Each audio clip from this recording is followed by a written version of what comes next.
Assalamualaikum warahmatullahi wabarakatuh. Selamat pagi, salam sejahtera, salam Larsi. Bapak Ibu sekalian dimanapun Anda berada, kembali Larsi Talkshow menyapa Bapak Ibu sekalian dari ujung kulon sampai dengan ujung timur.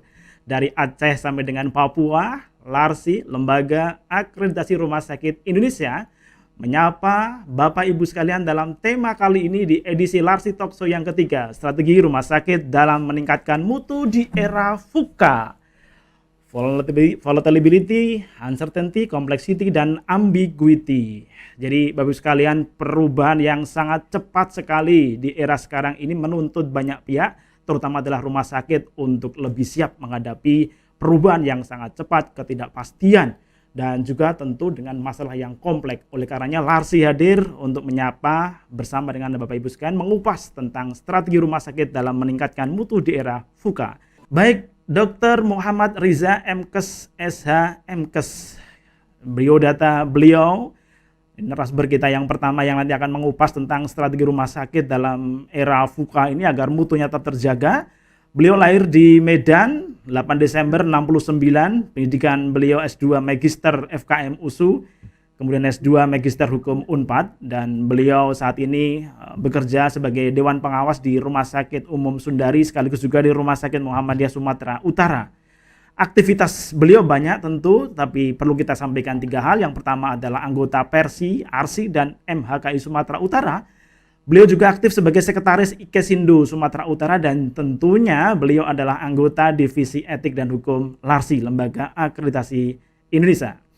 Nah, Ibu sekalian, materi sesi pertama ini nanti akan disampaikan oleh Dr. Reza. Untuk itu mari kita sambut beliau, kita akan sapa beliau dan kita segera akan dengarkan sesi beliau. Assalamualaikum Dr. Reza. Waalaikumsalam warahmatullahi wabarakatuh, Mas Budi. Wah, baik. Salam Larsi. Salam Larsi, Dok. Salam Larsi. Baik. Terima kasih Dr. Reza. Jadi hari ini ini edisi ketiga Dr. Larsi Talkshow dan ada 2 diskusi sebelumnya yang telah kita selenggarakan. Kali ini tema kita tentang strategi rumah sakit dalam meningkatkan mutu di era VUCA.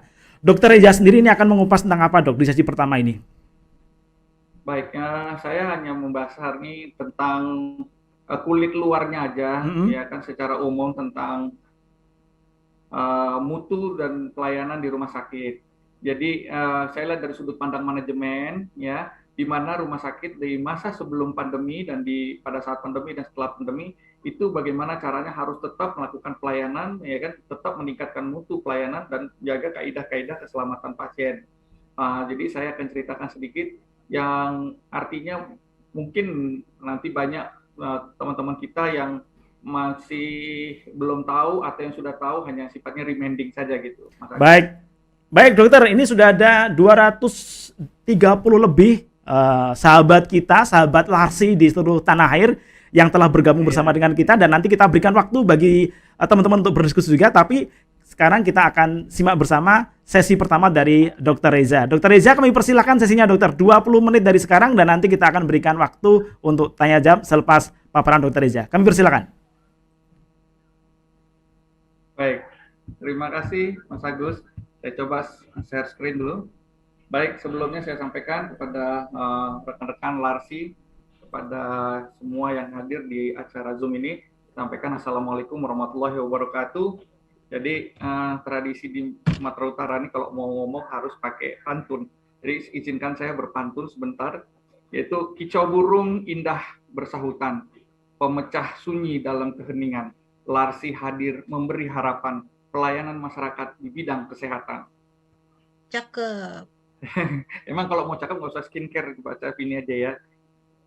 Syair disusun rapi ditata, pemanis kalam dalam ucapan, dengan berpantun membuka kata, pengiring salam kami haturkan. Baik, jadi ini kembali lagi di awal bahwa slide yang saya sampaikan ini hanya bagian kulit luar dari peningkatan mutu dan keselamatan pasien. Akan banyak waktu sebenarnya kalau mau mengupas ini secara tuntas. Cuman ini partisipasi yang bisa diberikan dari sudut pandang manajemen ketika saya mengelola sebuah rumah sakit swasta.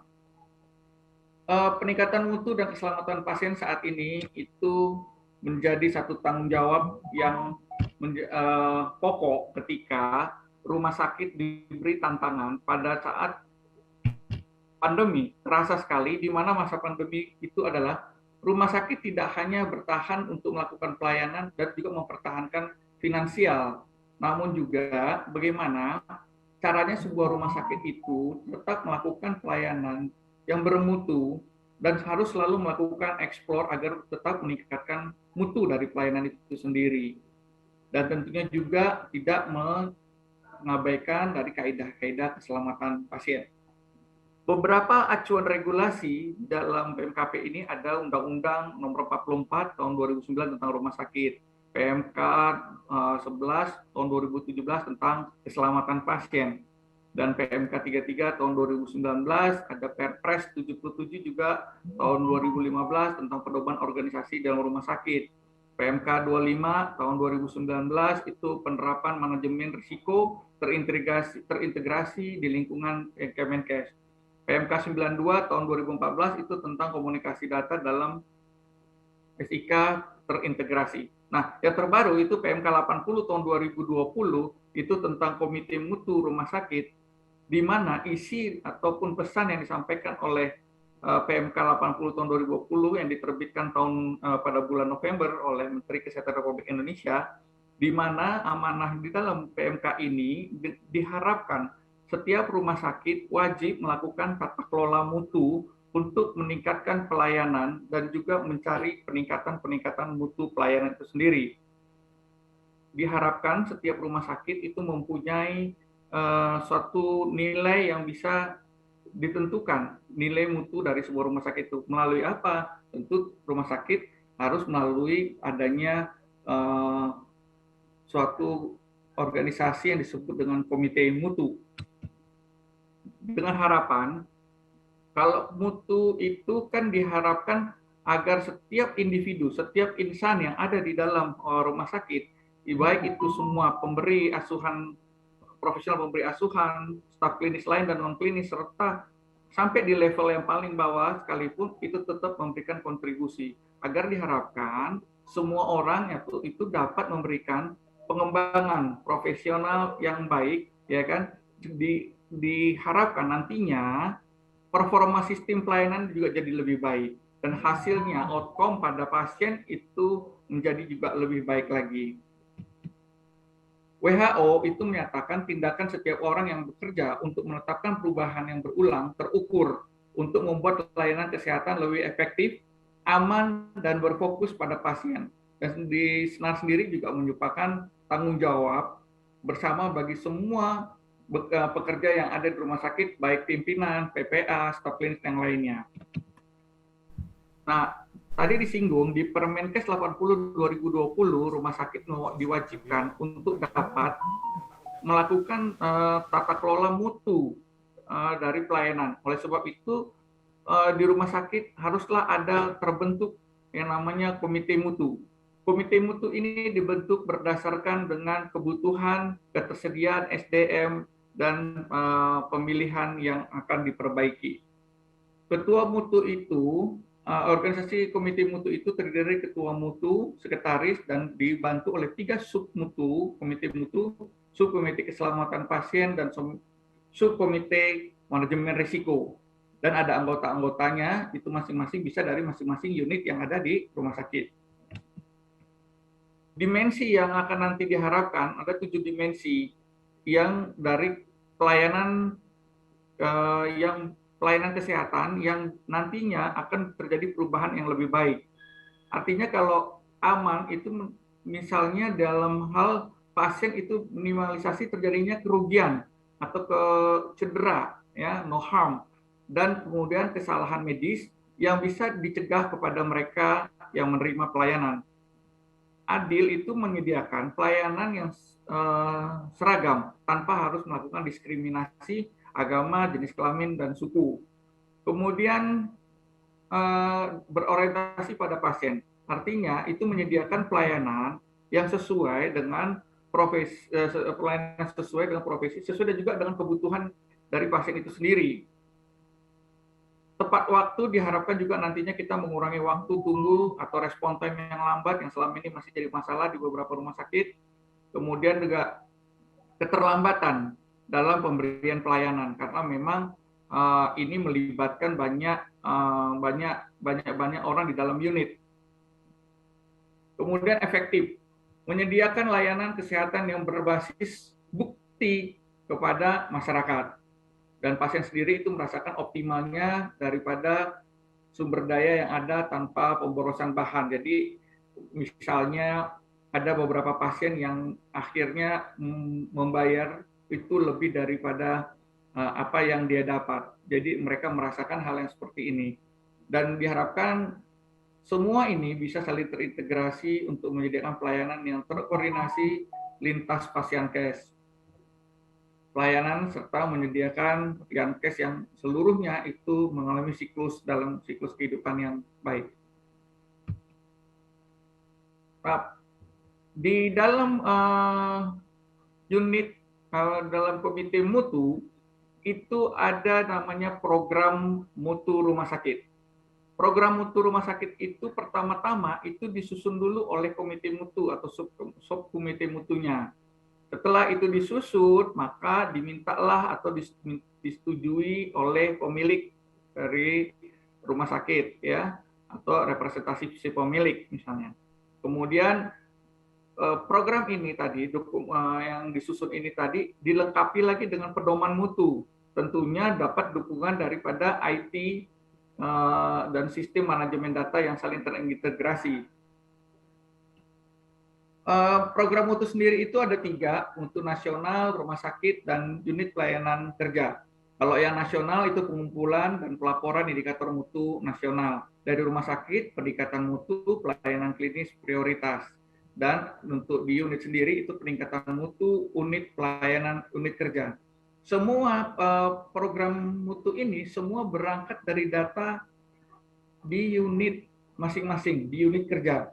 Karena dari unit inilah masing-masing kita mendapatkan informasi, mendapatkan laporan yang selanjutnya nantinya akan dilakukan proses.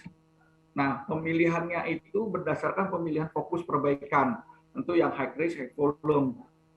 Kemudian pemilihan indikator, mengukur, ya kan, dan perbandingannya. Kemudian pengumpulan data, datanya divalidasi, kemudian dianalisa, setelah itu dibuatlah rencana perbaikan dan dibuatlah pelaporan. Untuk indikator nasional mutu rumah sakit ini ada 13, itu salah satunya penambahan pada kepatuhan penggunaan APD. Ini berlangsung pada saat masa pandemi berlaku. Dan pada saat pasca pandemi, ini juga budaya daripada penggunaan APD masih tetap kita pertahankan.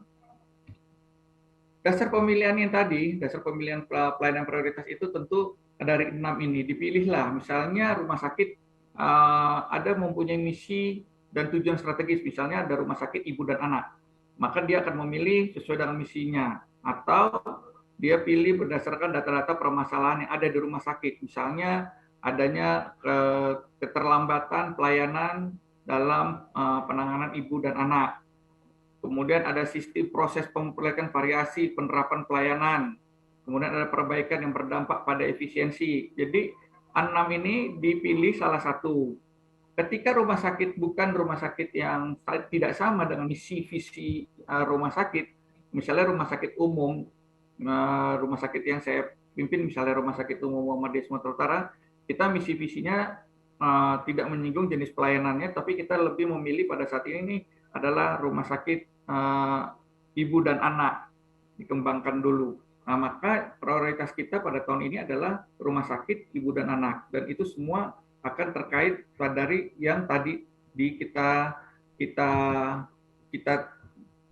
lihat dari indikator mutu nasional rumah sakit. Nah, kalau pengumpulan datanya yang tadi disampaikan, itu pengumpulan data itu berdasarkan sumber data atau menetapkan frekuensi. Pengumpulan data ini bisa dari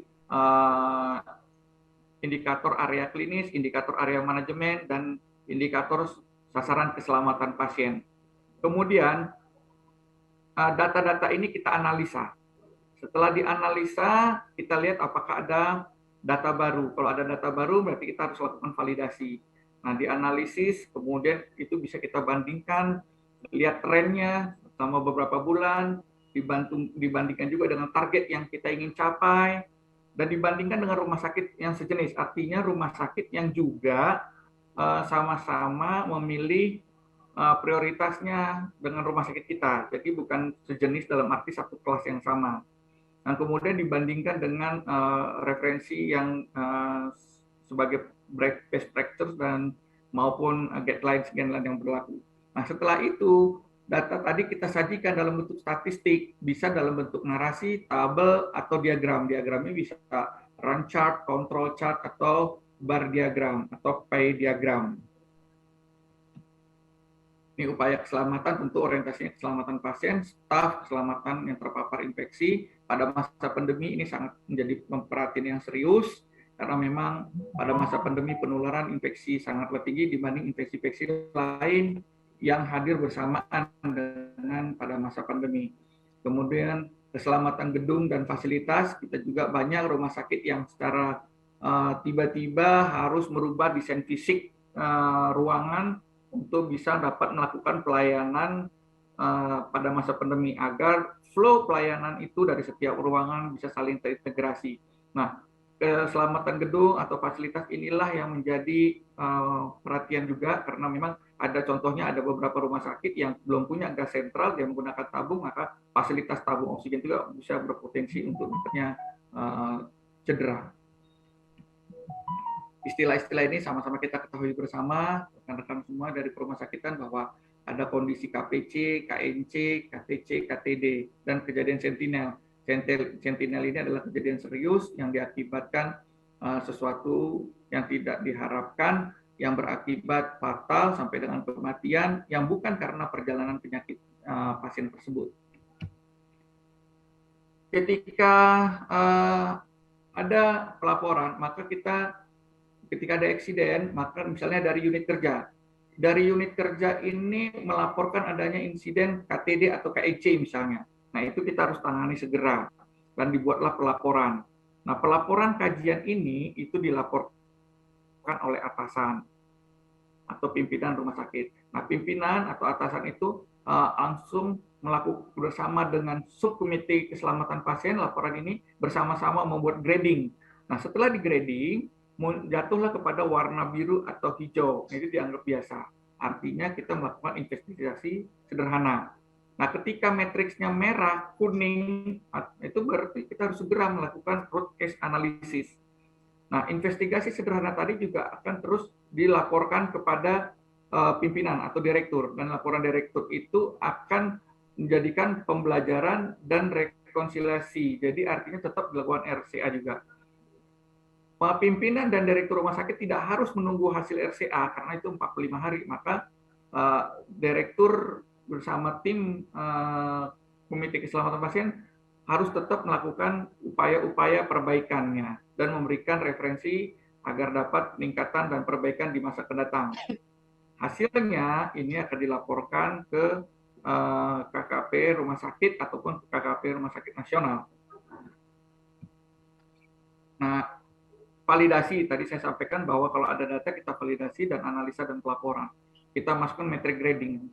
Kalau TD-KNC itu biasanya bisa hasilnya sentinel, KTD, dan KNC.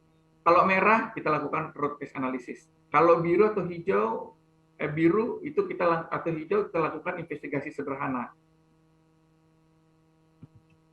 Nah, kalau kita lihat metric grading, kita lihat ada di metric grading itu ada penilaian dampak. Jadi dalam metric grading itu pengalian antara hasil dampak dan probabilitas.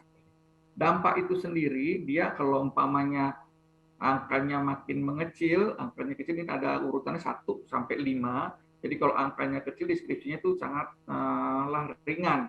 Kalau angkanya makin besar, itu perlu adanya kriteria yang sangat serius. Jadi kita lihat umpamanya kalau yang pada biru itu tidak signifikan, di mana tidak ada cedera atau cedera ringan, misalnya luka lecet yang tidak terlalu mengganggu pada pasien dan keluarga pasien yang komplain.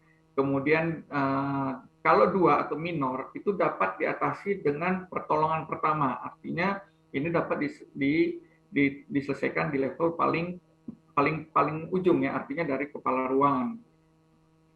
Moderate ini kondisi di mana pasien itu cedera sedang, ya kan? Misalnya luka robek. Nah, sebelumnya ada juga sampai adanya penurunan dari fungsi motorik atau sensoriknya secara sementara atau irreversible. Kemudian ada gangguan psikologis karena nggak nyaman segala macam. Dan kemudian ini semua kondisi ini tidak ada hubungannya dengan penyakit yang diderita pasien pada masa rawatan. Kalau mayor itu cederanya luas sampai dengan cacat, ya, lumpuhan, ya kan. Jadi kalau tadi itu 3 itu dia penurunan fungsi neurologis, tetapi kembali lagi normal. Tapi kalau di mayor itu penurunan fisiologisnya, atau motoriknya, sensoriknya itu lebih kepada permanen atau tidak dapat kembali lagi, dan ini bisa berakibat lebih serius lagi. Nah, kalau sampai yang merah itu di mana timbulnya kematian, ya, cedera yang menyebabkan kematian yang tidak berhubungan dengan kondisi pasien tersebut saat dirawat. Itu dampak. Kalau probability kita lihat, semuanya kalau nomor 1 itu sangat jarang, ya kan? Misalnya range kira-kira di bawah 5 tahun sekali gitu ya. Kemudian kalau nomor 2 itu jarang, antara 2 sampai 3 tahun misalnya. Kemudian 3 itu mungkin atau possible dalam 1 tahun itu 1 sampai 2 tahun itu ada muncul kejadian seperti ini. 4 itu sering beberapa kali dan itu hampir setiap tahunnya selalu ada. Dan kalau yang 5 ini sangat sering, ya kan, bahkan hampir nyaris tiap minggu itu ada. Nah, di metric grading ini akan ada terlihat antara probability dan dampak. Misalnya kita ada kejadian yang mau kita uji, misalnya ada seorang anak jatuh dari tempat tidur dan meninggal. Nah, kita kalau bilang meninggal berarti sudah masuk ke ekstrim, ya. Nah, kemudian kita tanya, apakah kejadian ini pernah terjadi beberapa waktu sebelumnya, misalnya begitu, terus dibilang ada dulu kira-kira 5 tahun, lebih dari 5 tahun, berarti sangat kita masukkan ke dalam sangat jarang terjadi. Jadi nomor 1 kita tarik kali 5, berarti kita masuk di kolom merah. Nah, ada lagi seorang bayi meninggal karena kekurangan oksigen atau terlambat dapat pertolongan oksigen. Ini kejadiannya terjadi kira-kira tahun lalu. Berarti masuk ke dalam nomor 3. Kita tarik nomor 3 dan 5 kali 5 itu masuk ke dalam ekstrim juga. Ada juga kejadian pasien saat itu dia mengalami infeksi. Itu kasusnya dia di kuning 3 ya. Tapi itu sering terjadi di rumah sakit karena memang penggunaan formularium atau ruangan yang menyebabkan angka infeksi tinggi. Maka kita tarik di angka sangat sering terjadi, itu setiap minggu pasti ada. Angka luka operasi, infeksi juga ada. Berarti 5 dikali 3 itu di kuning, high. Kalau kita lihat ada 2,15 jumlahnya. Yang tadi 3 kali 5 itu high, dia 15. Ada juga 5 kali 3 itu yang ekstrim. Mana yang menjadi skala prioritas kita? Yang jadi skala prioritas kita tentu adalah yang paling tinggi, high, ya, high risk, high volume. Prinsipnya tadi seperti itu. Jadi perlu kajian yang lebih dalam pada kasus yang nomor 2 tadi, sehingga perlu dibuatlah tabel khusus. Sorry.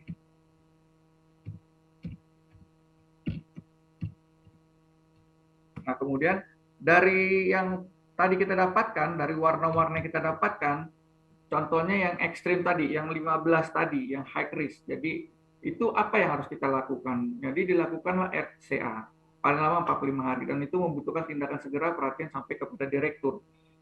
Jadi penanganan ini harus segera, tidak harus menunggu hasil RCA, direktur dan seluruh sistem para pemberi asuhan, seluruh staf yang ada harus segera memberikan solusi jalan agar dapat memberikan solusi. Kalau yang 15 hike tadi itu warna kuning, resiko tinggi juga dilakukan RCA juga sama 45 hari. Kajiannya dengan detail, perlu tindakan segera serta membutuhkan tindakan top manajemen. Jadi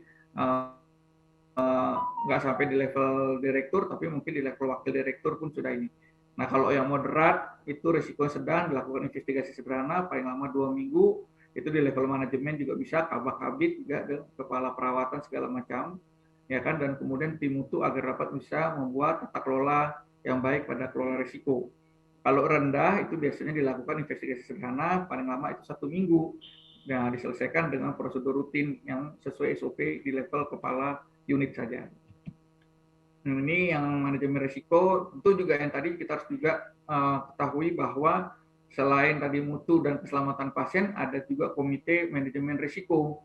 Jadi sebagai direktur tentu harus memberikan arahan agar komite mutu rumah sakit itu memberikan tanggung jawab di rumah sakit, karena memang informasi atau rekomendasi yang diberikan kepada direktur itu adalah sebuah indikasi agar rumah sakit segera memberikan perbaikan, referensi perbaikan, dan tentunya juga untuk meningkatkan mutu pelayanan dan keselamatan pasien. Kepala unit kerja tentunya juga kepala unit, inilah yang paling penting karena juga kepala unit kerja ini sebagai pejabat di unit, inilah yang selalu memberikan laporan dan informasi. Jadi konsistensi untuk dapat terus melakukan kegiatan ini haruslah diberikan tanggung jawab. Dan biasanya ini ada kendala orang-orang yang biasanya enggan untuk memberikan laporan atau menutup informasi atau mengabaikan kejadian-kejadian yang selama ini telah direkomendasi. Jadi sampai ada kejadian baru dia bersikap reaktif ya, ketika diberikan paparan atau diberikan pengarahan masih abai.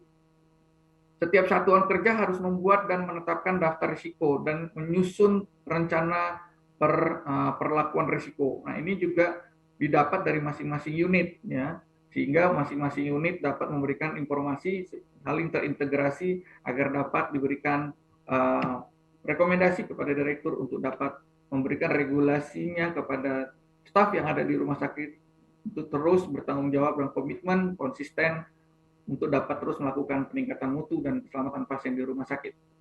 Budaya yang biasanya yang dikhawatirkan tuh awal-awalnya adalah takut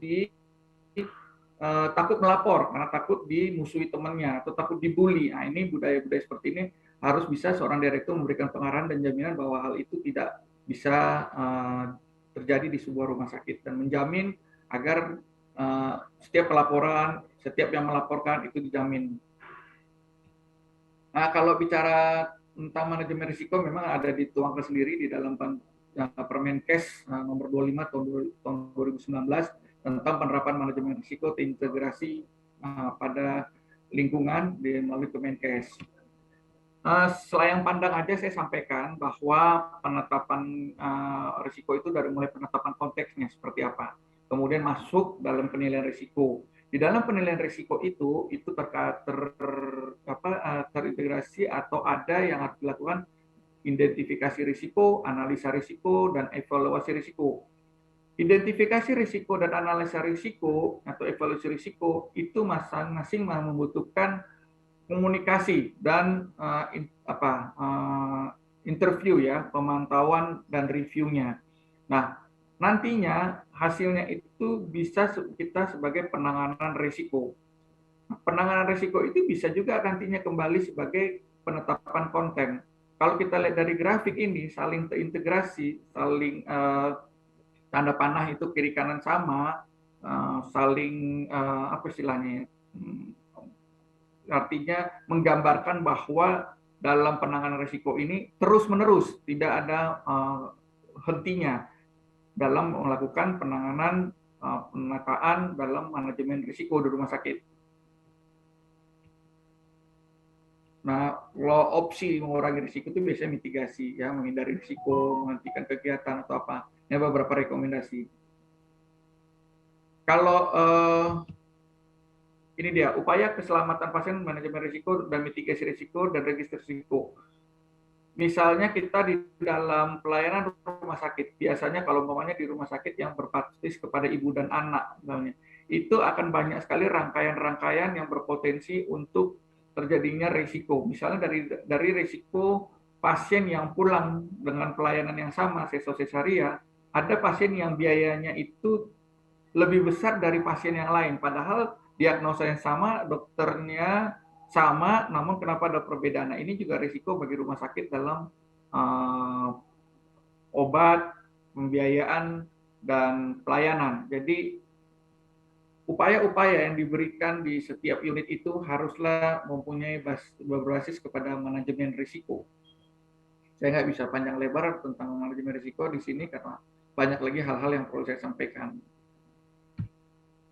Nah, manajemen risiko itu sendiri itu sebenarnya itu saling bisa semua staf yang ada di rumah sakit itu, ya kalau keselamatan pasien dan staf itu terpapar infeksi bisa dari rawat inap. Jadi pada masa pandemi itu sangatlah tinggi sekali risiko yang menyebabkan adanya paparan infeksi di setiap unit, baik di ruangan ICU, kamar operasi, unit sterilisasi, dan rawat inap. Jadi paparan-paparan risiko ini juga masuk dalam manajemen risiko yang harus kita kelola dengan baik agar tidak menjadi lebih luas lagi. Demikianlah paparan slide yang bisa saya sampaikan. Mohon maaf, saya hanya bisa memberikan sepandang pandang saja. Mungkin kepada rekan-rekan yang hadir dalam Zoom ini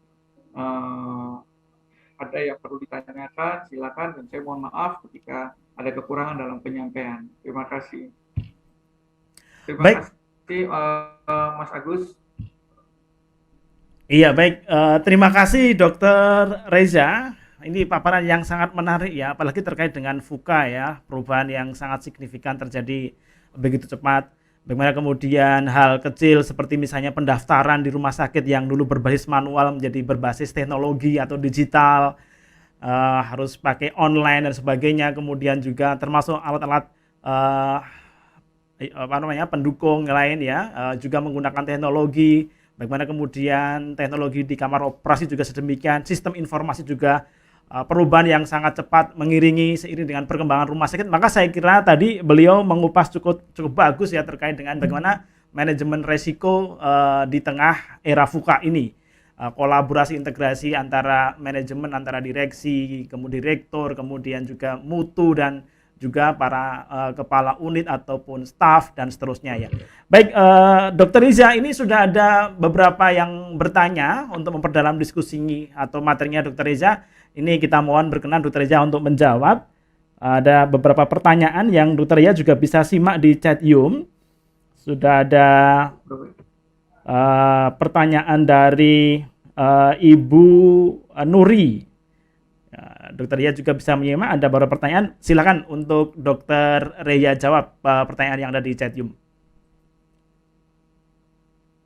Ya, apa nih ya? Ini yang pertama, Dokter, dari Ibu Nuri, izin bertanya, Dokter, tadi disebutkan bahwa SPI harus membuat daftar resiko. Bagaimana mekanisme komunikasinya dengan komite mutu rumah sakit yang di dalamnya ada manajemen resiko? Nah, ini pertanyaan pertama. Silakan, Dokter Ria.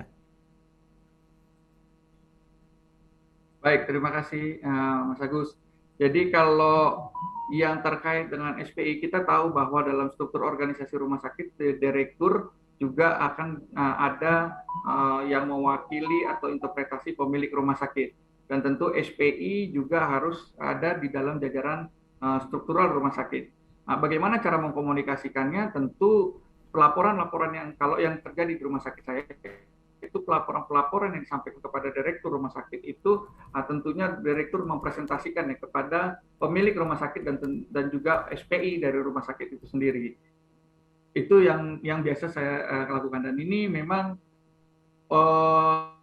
laporan ini sebagai SPI mereka juga itu perlu tahu perkembangan rumah sakit dan kondisi rumah sakit saat ini dan regulasi yang diambil atau diputuskan oleh direksi rumah sakit. Tentu kita juga butuh dukungan dan support dari SPI. Jadi SPI mendapatkan informasi itu dari direktur, laporan direktur. Oke, baik.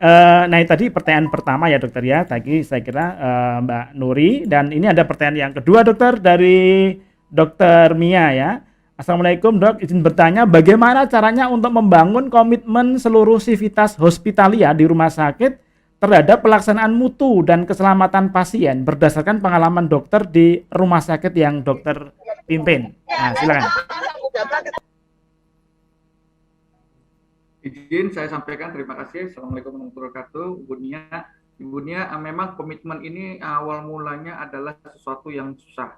Jadi kalau kita pernah tahu bahwa ada kalimat orang bilang katanya kalau udah 3 bulan dibiasakan menjadi hal yang biasa. Jadi awal mulanya itu dipaksa, terus kemudian terpaksa, akhirnya menjadi biasa, baru budaya.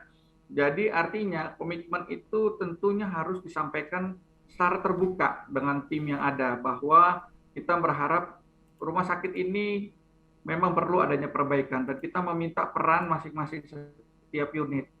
Tentu pasti kita juga tidak dengan kekerasan atau tidak dengan punishment, menakut-nakuti, tidak seperti itu, tetapi kita lebih kepada memberikan tanggung jawab dan kita memberikan juga dukungan pelatihan, kita minta juga dukungan kepada mereka untuk mendapatkan apresiasi dari rumah sakit atas kinerjanya mereka.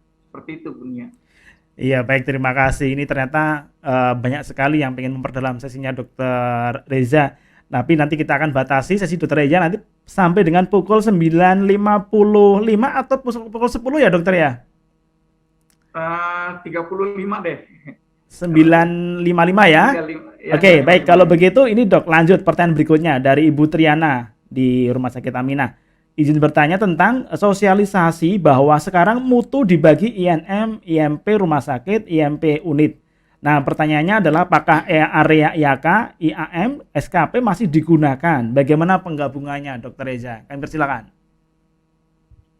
Nah, terima kasih. Jadi sampai hari ini kita memang masih melakukan yang IAK, ya, indikasi area manajemen dan keselamatan pasien. Dan upaya-upaya dalam bagaimana caranya kita bisa saling terintegrasi dengan yang acuan baru itu memang masih butuh sosialisasi. Jadi alangkah baiknya kita tetap pakai yang terbaru. Namun bagaimana merubah budaya ini yang menjadi kendala, karena kita lihat di beberapa rumah sakit itu ada kekurangan dari SDM dan kekurangan daripada sarana prasarana, sehingga ini tidak menjadi kendala dalam mewujudkan yang tadi disampaikan Bu Nia ya, Bu apa ya? Itu Bu, terima kasih Bu. Jadi bagaimana mengintegrasinya nanti di chat akan saya sampaikan lah, karena panjang ceritanya nih Bu. Baik, dan itu nanti mungkin perlu dikupas dalam satu sesi tersendiri ya, Dokter Ria ya? Iya, Oke. Iya betul. Oke, baik Dokter Ria. Tadi dari Ibu Triana Dok di Rumah Sakit Aminah. Iya. Nah, ini ada pertanyaan, tapi ada masukan bagus nih dari Dokter Asrida ya, bahwa mungkin ke depan perlu kita konekkan dengan lembaga profesi ya, biar kemudian bisa memperoleh SKP. Baik, terima kasih masukannya, nanti kita akan diskusikan. Nah, ini berikutnya Dok, ada pertanyaan lagi terkait dengan manajemen terintegrasi. Jadi dari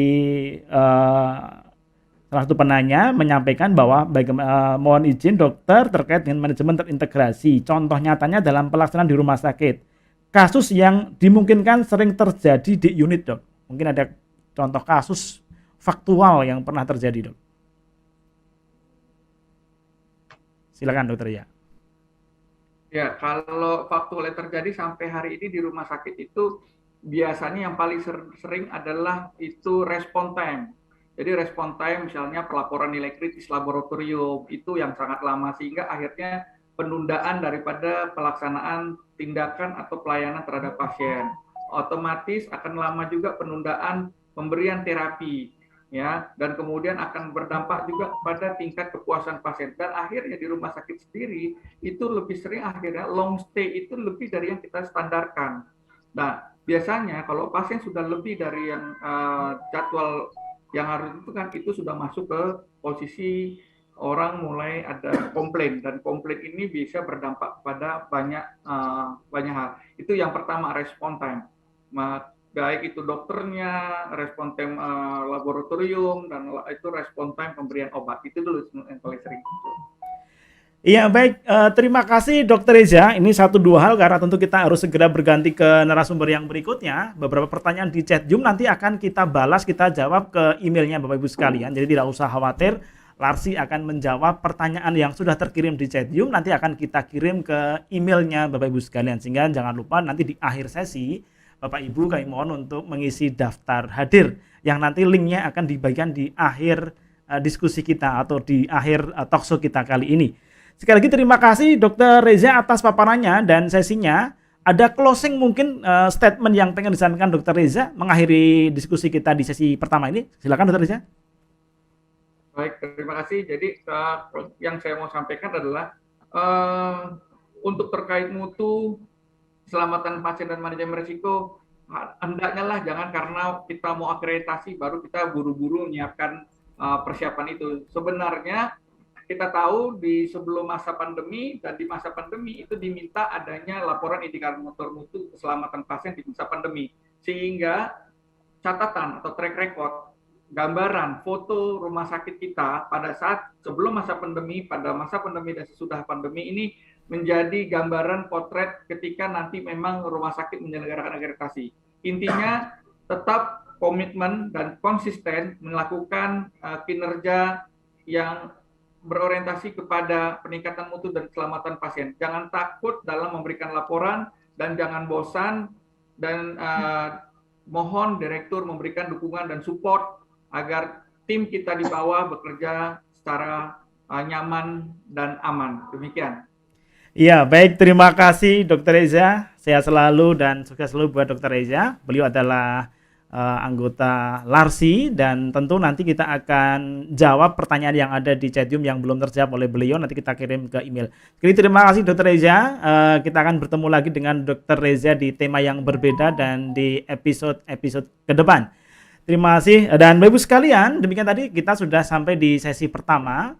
Bagaimana kemudian manajemen rumah sakit mengelola risiko untuk menghadapi atau meningkatkan mutu di era VUCA ini. Beliau memberikan pandangan secara komprehensif, secara umum gitu ya, secara umum, dan secara khusus nanti akan dibahas di sesi kedua oleh Ibu Fitri. Tapi sebelum kita akan ke Ibu Fitri, Bapak Ibu sekalian, mari kita simak dulu informasi yang berikut ini.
Baik Bapak Ibu sekalian, dan berikutnya kita akan menuju ke sesi kedua dan kita akan sambut bersama, beliau adalah Ibu Fitri.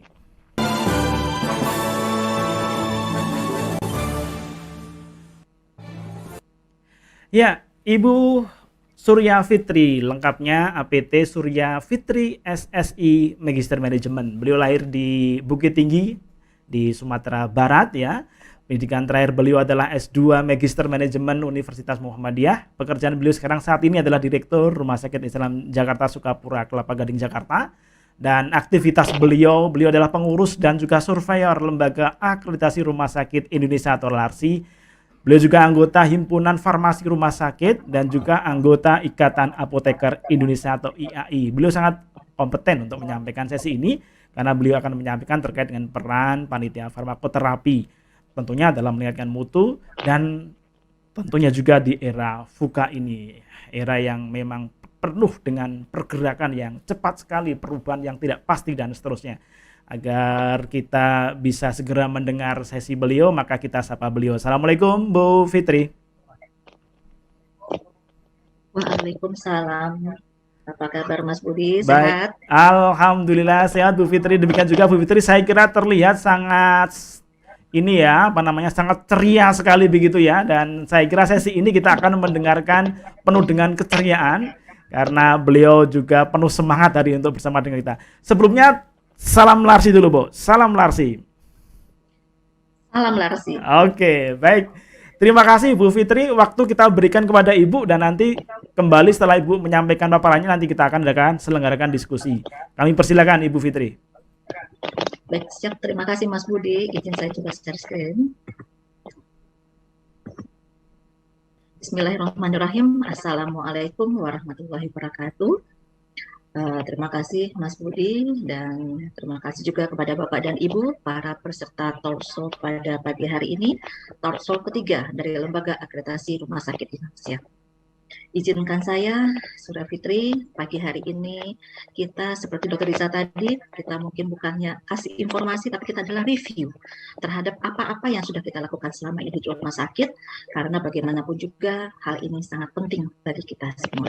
Namun izinkan saya sebelumnya untuk sedikit berpantun, Mas Budi, jalan-jalan ke Bukit Tinggi, puaskan diri dengan belanja. Selamat bergabung dengan Talkshow Larsi. Siapkan strategi mutu di era VUCA. Baiklah Bapak dan Ibu, izinkan saya untuk menyampaikan amanah daripada panitia untuk menyampaikan materi tentang peranan komite farmasi dan terapi dalam meningkatkan mutu rumah sakit di era VUCA.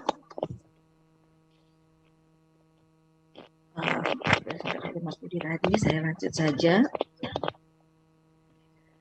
Jika kita berbicara tentang mutu, kita berbicara tentang era VUCA, apakah itu? Ya, kita akan berpikir banyak kata-kata yang akan muncul dengan kita jika kita berbicara tentang VUCA, kita berbicara tentang mutu. Jika kita berbicara tentang mutu, maka yang akan muncul di pikiran kita adalah satu, kualitas.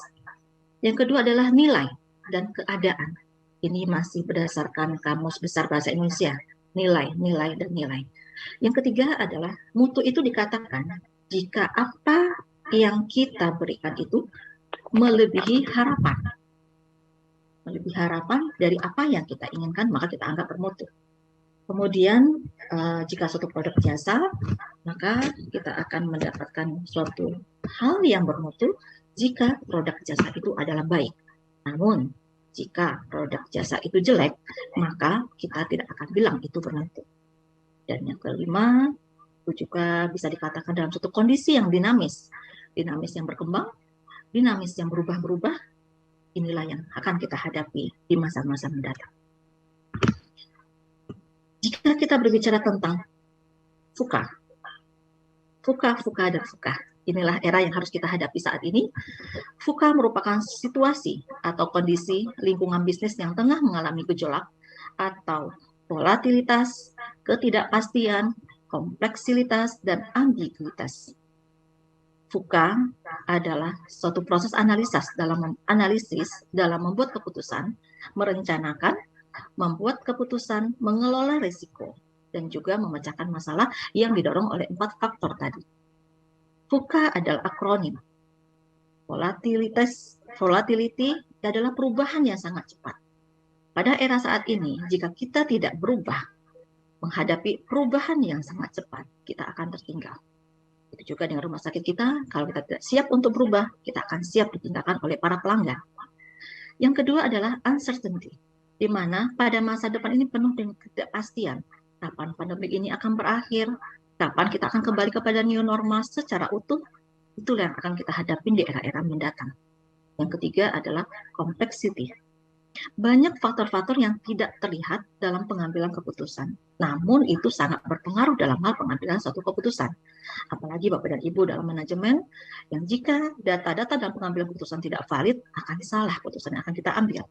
Namun jika data itu valid, insya Allah hal ini bisa kita ambil keputusan dengan cepat dan dapat dipertanggungjawabkan. Dan yang keempat adalah ambiguity, yaitu ketidakjelasan di mana pengaruh satu terhadap paruh yang lain itu sangat membingungkan sehingga kita menjadi ambigu. Dalam hal ini, ini adalah isu-isu VUCA yang beredar saat ini, sampai beberapa membuat dalam suatu contoh konteks yang lucu-lucu, tapi inilah keadaannya.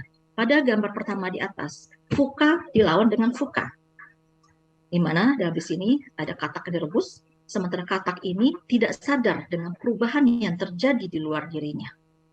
Dia merasa nyaman di tempat dia yang lagi direbus, dia bangga dengan capaian yang dia dapatkan saat ini, dia tidak mau berubah dan enggan untuk berubah, dan dia merasa kuat, dia merasa punya power, dan uniknya, serta memiliki banyak kelebihan.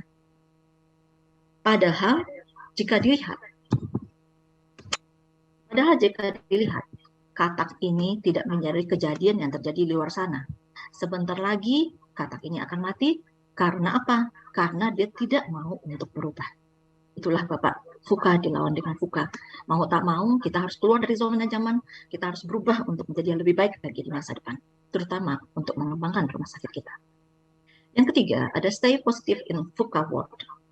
Di tengah tingginya gelombang VUCA, dan di tengah tingginya arus perubahan yang terjadi saat ini, kalau kita rumah sakit tidak menjamin mutu rumah sakit, kalau kita rumah sakit tidak menjaga stabilitas kenyamanan pasien di rumah sakit, kita bisa ditinggalkan. Kemajuan teknologi yang udah digenggam, udah di tangan, tinggal tekan dengan handphone dan segala macam itu bisa selesai. Namun jika kita masih manual, say goodbye, kita akan ditinggalkan oleh para pelanggan kita. Dan kemudian ada juga yang beristilah VUCA harus dilawan dengan VUCA. Itulah Bapak dan Ibu, apapun yang terjadi dengan di era VUCA ini, mau tidak mau, siap tidak siap, kita harus siap untuk maju dan siap untuk berubah. Oke. Jika kita berbicara tentang mutu, VUCA, rumah sakit, apa sih kaitannya? Ya, jika kita berbicara rumah sakit Bapak dan Ibu, di rumah sakit itu ada padat karya, ada padat pakar, ada padat modal, ada padat teknologi, ada padat pasien, ada padat bahaya. Itulah adanya padat profesi, adanya padat pasien, teknologi, bahaya, dengan tanda-tanda K3-nya, dengan berbagai alat medisnya, dan berbagai macam obat yang ada di sana. Posisinya, VUCA, adanya mutu rumah sakit, adanya mutu dan layanan kesehatan di rumah sakit, ini harus dikelola secara profesional sehingga akan menghasilkan suatu keamanan dan safety bagi diri kita karyawan, bagi pasien kita, dan bagi manajemen kita. Di sini poinnya akan kita menjadi bahasan pokok, lebih cenderung terhadap kondisinya obat di rumah sakit. Ya. Di sini jika berbicara tentang obat di rumah sakit, problemnya banyak sekali.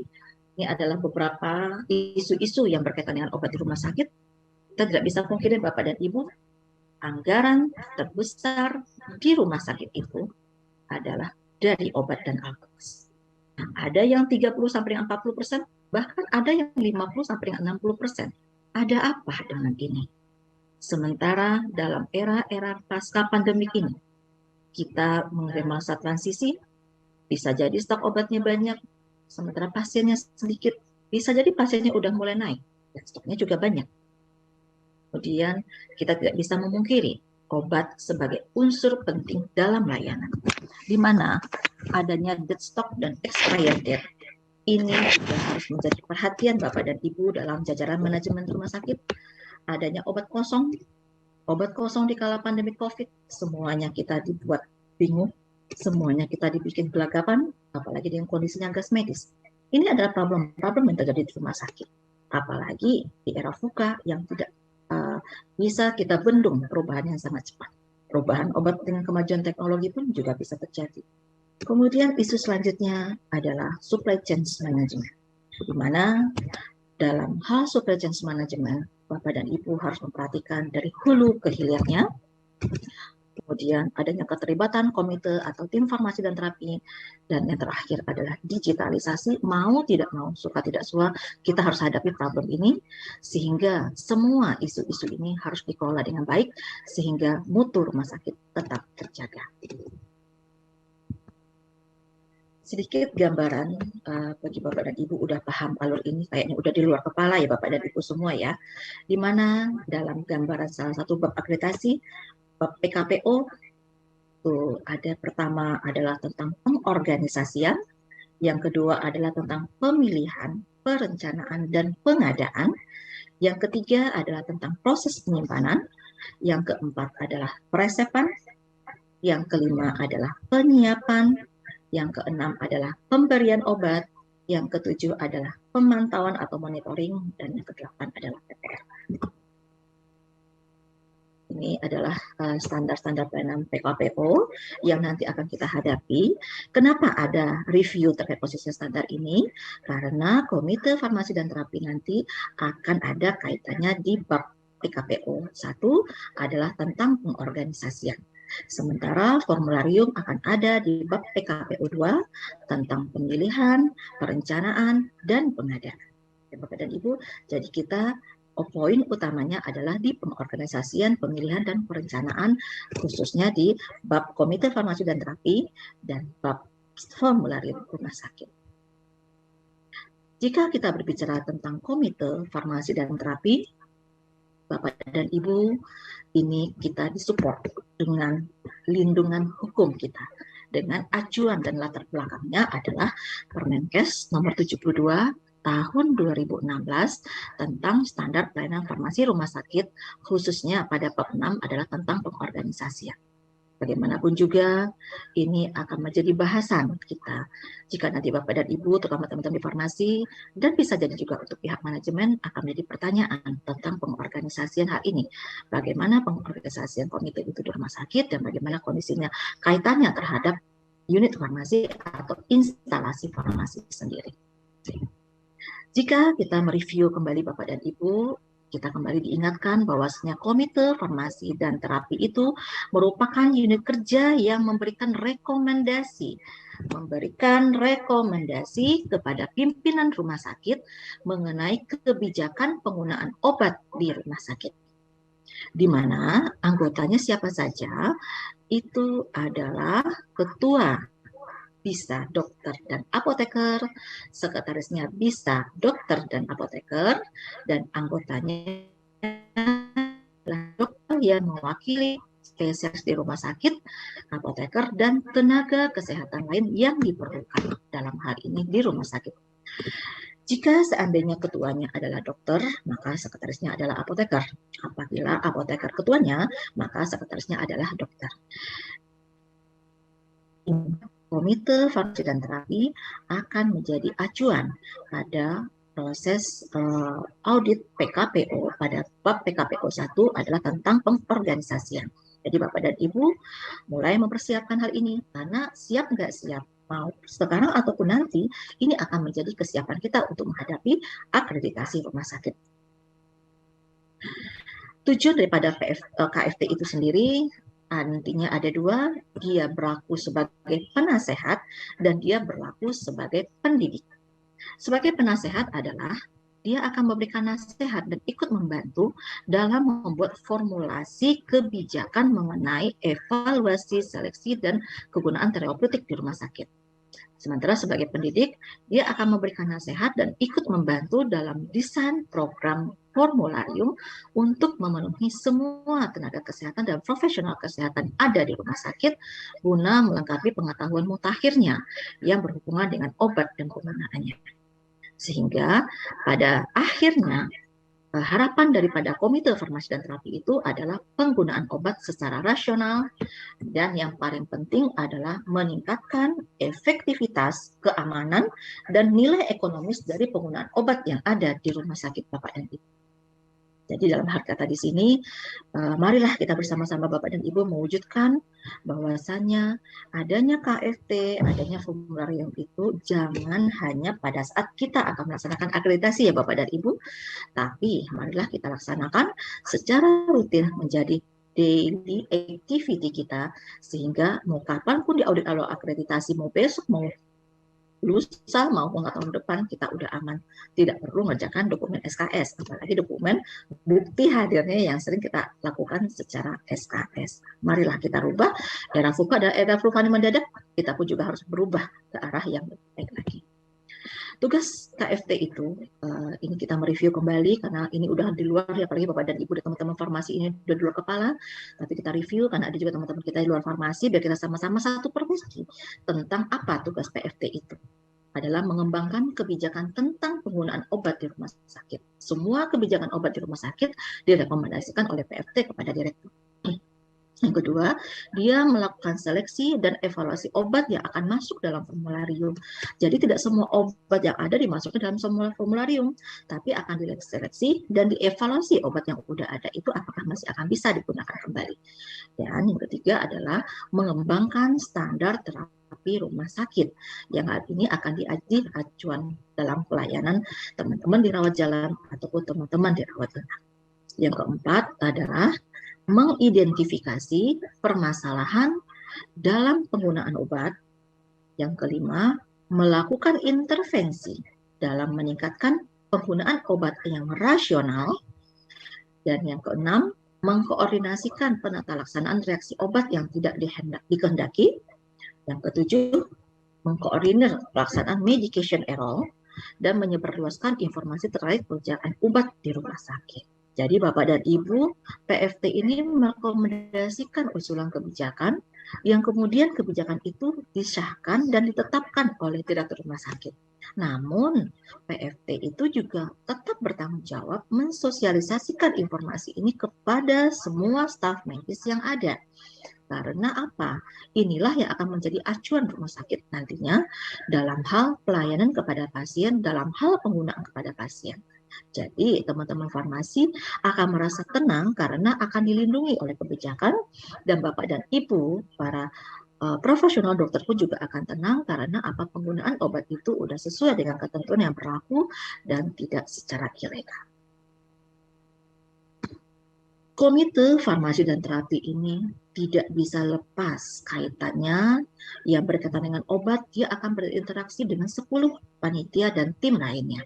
Ada dengan PPI, ada dengan PIRS, pengendali infeksi rumah sakit, kemudian akan berkaitan dengan panitia keselamatan pasien rumah sakit, akan berkaitan dengan mutu pelayanan kesehatan rumah sakit, akan berkaitan dengan teman-teman perawatan paliatif dan bebas nyeri, akan berkaitan dengan penanggulangan AIDS, akan berkaitan dengan penggunaan DOTS, akan berkaitan dengan program pengendalian resisten antibiotika atau PPRA.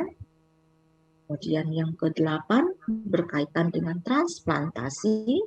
Yang 9 akan berkaitan dengan PKMRS rumah sakit. Dan terakhir, bagi yang melaksanakan terapi rumatan metadon akan berkaitan dengan tim panitia terapi metadon. Dalam hal ini bagaimanapun juga, karena apa? Dalam komite farmasi dan terapi itu yang terdiri atas semua spesialistik yang ada dan tenaga kesehatan yang terkait itu akan dilindungi terhadap penggunaan obat-obatan yang ada.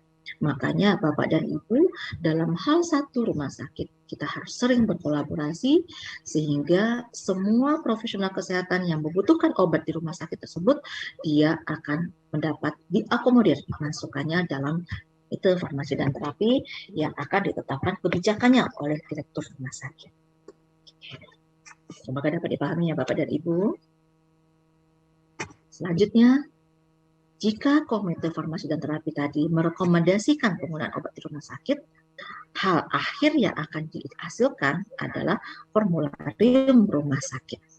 Untuk latar belakang hukum atau acuan yang melatar belakang kepada operator rumah sakit ini, kita merujuk kepada keputusan Menteri Kesehatan Republik Indonesia nomor HK 0.01.07 /Menkes/200/2020 tentang pedoman penyusunan formularium rumah sakit. Jadi Bapak dan Ibu kembali kita tegaskan di sini, Bapak dan Ibu tidak bisa memasukkan semua obat yang ada ke dalam formularium rumah sakit tanpa dasar. Karena ada aturan-aturan, adanya kebijakan-kebijakan yang menjadi polisi dalam hal penyusunan formularium rumah sakit. Hal ini udah di luar kepala nih bagi teman-teman farmasi, tapi mari kita review lagi apakah ada tahapan-tahapan ini yang mungkin terlewatkan oleh kita, apakah ada tahapan-tahapan ini yang mungkin terlupakan sehingga kita saat melakukannya bisa akan terjadi hal yang error karena tahapannya ada yang salah. Secara sepintas, ini review saja buat teman-teman. Ada obat formularium, obat yang direkomendasikan sebagai obat esensial untuk merawat pasien yang ada di pasaran, dan semuanya ditulis oleh dokter. Kemudian obat yang disetujui untuk periode percobaan. Ini ada beberapa obat yang sudah beredar tapi baru masuk dalam formularium dan perlu dievaluasi 3, 6, atau 12 bulan oleh PFT atau KFT nantinya karena kondisinya penggunaan obat masih dalam periode percobaan. Kemudian obat formularium khusus, obat yang berada di pasaran direkomendasikan untuk pasien tertentu, dan hal ini prinsipnya Bapak dan Ibu jangan lupa harus ada surat cinta dari dokter kepada panitia farmasi dan terapi untuk menjadi dasar bukti kita mengadakan obat tersebut setelah disetujui oleh panitia farmasi dan terapi. Yang keempat adalah obat yang dalam investigational drug atau obat yang dalam uji klinik. Ada beberapa dokter kita yang menggunakan ini dan ini akan dikaitkan dengan nanti babnya uji klinik. Nanti Bapak dan Ibu makanya harus hati-hati terhadap produk-produk yang berkaitan dengan uji klinik dan ini berkaitan dengan kondisinya MOU nantinya jika di rumah sakit Bapak dan Ibu ada menggunakan obat untuk uji klinik. Dan ada satu lagi adalah obat non-formularium. Setelah kita menjadinya suatu formularium, ada namanya obat non-formularium yang pada prinsipnya kadangkala ditulis oleh dokter dalam jumlah terbatas karena dibutuhkan dalam kondisi khusus dan hanya digunakan oleh staf medik senior dengan menggunakan belangko permohonan obat. Jadi Bapak dan Ibu dari garis bawah tadi intinya adalah kita dari bagian purchasing akan menyiapkan obat dalam rumah sakit. Intinya adalah adanya permintaan tertulis dari user yang telah disetujui, divaliditi oleh panitia farmasi dan terapi atau komite farmasi dan terapi untuk bisa kita adakan order atau kita purchase dalam kondisi pengadaan rumah sakit. Kalau tidak ada, apa dasar kita? Makanya Bapak dan Ibu kalau dokumennya udah lengkap aman, Bapak dan Ibu mau diaudit pun udah siap dengan segala dokumen yang ada. Kita bahas apa itu formularium rumah sakit. Ya, pada prinsipnya dalam peraturan 72 tahun 2016 di mana dalam sarana pelayanan farmasi rumah sakit bahwasanya rumah sakit harus menyediakan formularium rumah sakit untuk semua penulis resep, semua pemberi obat, dan semua penyedia obat sebagai pedoman pilihan dan penggunaan obat di rumah sakit. Di mana formularium itu sendiri adalah merupakan daftar obat dan kebijakan penggunaan obat yang disepakati oleh staf medis, disusun oleh komite atau panitia farmasi dan terapi, dan ditetapkan oleh direktur atau kepala rumah sakit. Ya, ditetapkan dengan SK direktur oleh kepala rumah sakit. Dan formularium ini dapat dilengkapi dengan mekanisme kerja PFT dalam tata kelola formularium. Bab formularium ini Bapak dan Ibu dalam bab akreditasi akan menjadi sorotan pada PKPO 2 dalam hal pemilihan, perencanaan, dan pengadaan di obat rumah sakit sesuai dengan ketentuan yang berlaku di dalam kebijakan pengadaan dan pengadaan obat di rumah sakit. Artinya Bapak dan Ibu, meskipun kita membahas tentang alur PFT dan formularium pada pagi hari ini, pada prinsipnya proses pemilihan, perencanaan, dan pengadaan tetap mengikuti alur rumah sakit dengan negosiasi, sehingga rumah sakit mendapatkan harga yang terbaik yang diberikan untuk membantu proses efisiensi rumah sakit, apalagi biaya daripada obat dan alkes itu bisa mencapai 34% ataupun 5 sampai dengan 60% yang cukup besar Bapak dan Ibu. Kalau tidak open dalam pengelolaannya, maka ini adalah sebagai satu sumber faktor yang menyebabkan borosnya dan tidak efisiensinya rumah sakit. Apalagi jika ditemukan obat yang expired dan banyak sekali obat yang ditemukan oleh dead stock, sehingga Bapak dan Ibu sangat menyayangkan produk ini tidak digunakan akhirnya mati dan harus kita musnahkan. Jika kita berbicara tentang rumah sakit, apa sih manfaat PFT, KFT bagi rumah sakit itu sendiri? Ya, dengan adanya seleksi obat, dengan adanya pemantauan pengadaan obat, makanya kendali mutu dan kendali biaya obat yang akan memudahkan pemilihan obatnya secara rasional. Dan yang kedua, manfaatnya adalah mengurangi biaya pengobatan dan mengoptimalkan pelayanan pasien. Sehingga kita berharap stop error dan kita harapkan tidak terjadinya medication error. Itulah Bapak dan Ibu, walaupun dalam era VUCA banyaknya perubahan cukup cepat, banyaknya perubahan terhadap kondisinya obat baru, dalam proses pengadaan dan seleksinya kita sesuai dengan prosedur, insya Allah kendali mutu, kendali biaya, dan biaya pengobatan serta optimalisasi pelayanan insya Allah bisa kita wujudkan. Selain panjang tentang proses penyusunan formularium, prinsip utamanya kita mengacu kepada peraturan perundang-undangan yang berlaku, ke arah mana sih visi rumah sakit kita, ke arah mana sih pasien kita, ke arah mana sih jenis layanan yang akan diberikan. Ya, ada suatu rumah sakit jiwa, jangan banyak dia menyiapkan kondisinya obat-obat yang berkaitan dengan kondisinya diabetes ataupun jantung, ataupun malah kondisinya kemoterapi. Tidak sesuai dengan jenis layanan yang diberikan oleh rumah sakit. Makanya Bapak dan Ibu dalam bagian proses ataupun Bapak dan Ibu yang ada di farmasi, perhatikan misi rumah sakit kita ke arah mana, kebutuhan pasien kita ke arah mana, dan apa objek target kita pada tahun berjalan. Sehingga proses pengadaan obat itu kita bisa efisiensikan. Dan secara tidak langsung, dasar penyusunan formularium itu akan erat kaitannya adalah dengan formularium nasional, akan erat kaitannya dengan panduan praktek klinis di rumah sakit, dan yang ketiga sangat erat sekali adalah dengan hasil evaluasi penggunaan obat di rumah sakit. Jika Bapak dan Ibu sudah mempunyai formularium, obatnya dievaluasi. Karena bisa jadi dalam 3 bulan ada yang tidak jalan sehingga terkena slow moving. Dalam kondisinya 6 bulan ada lagi yang tidak jalan. Apa kategorinya itu udah termasuk kategorinya slow moving juga atau kategorinya udah destock.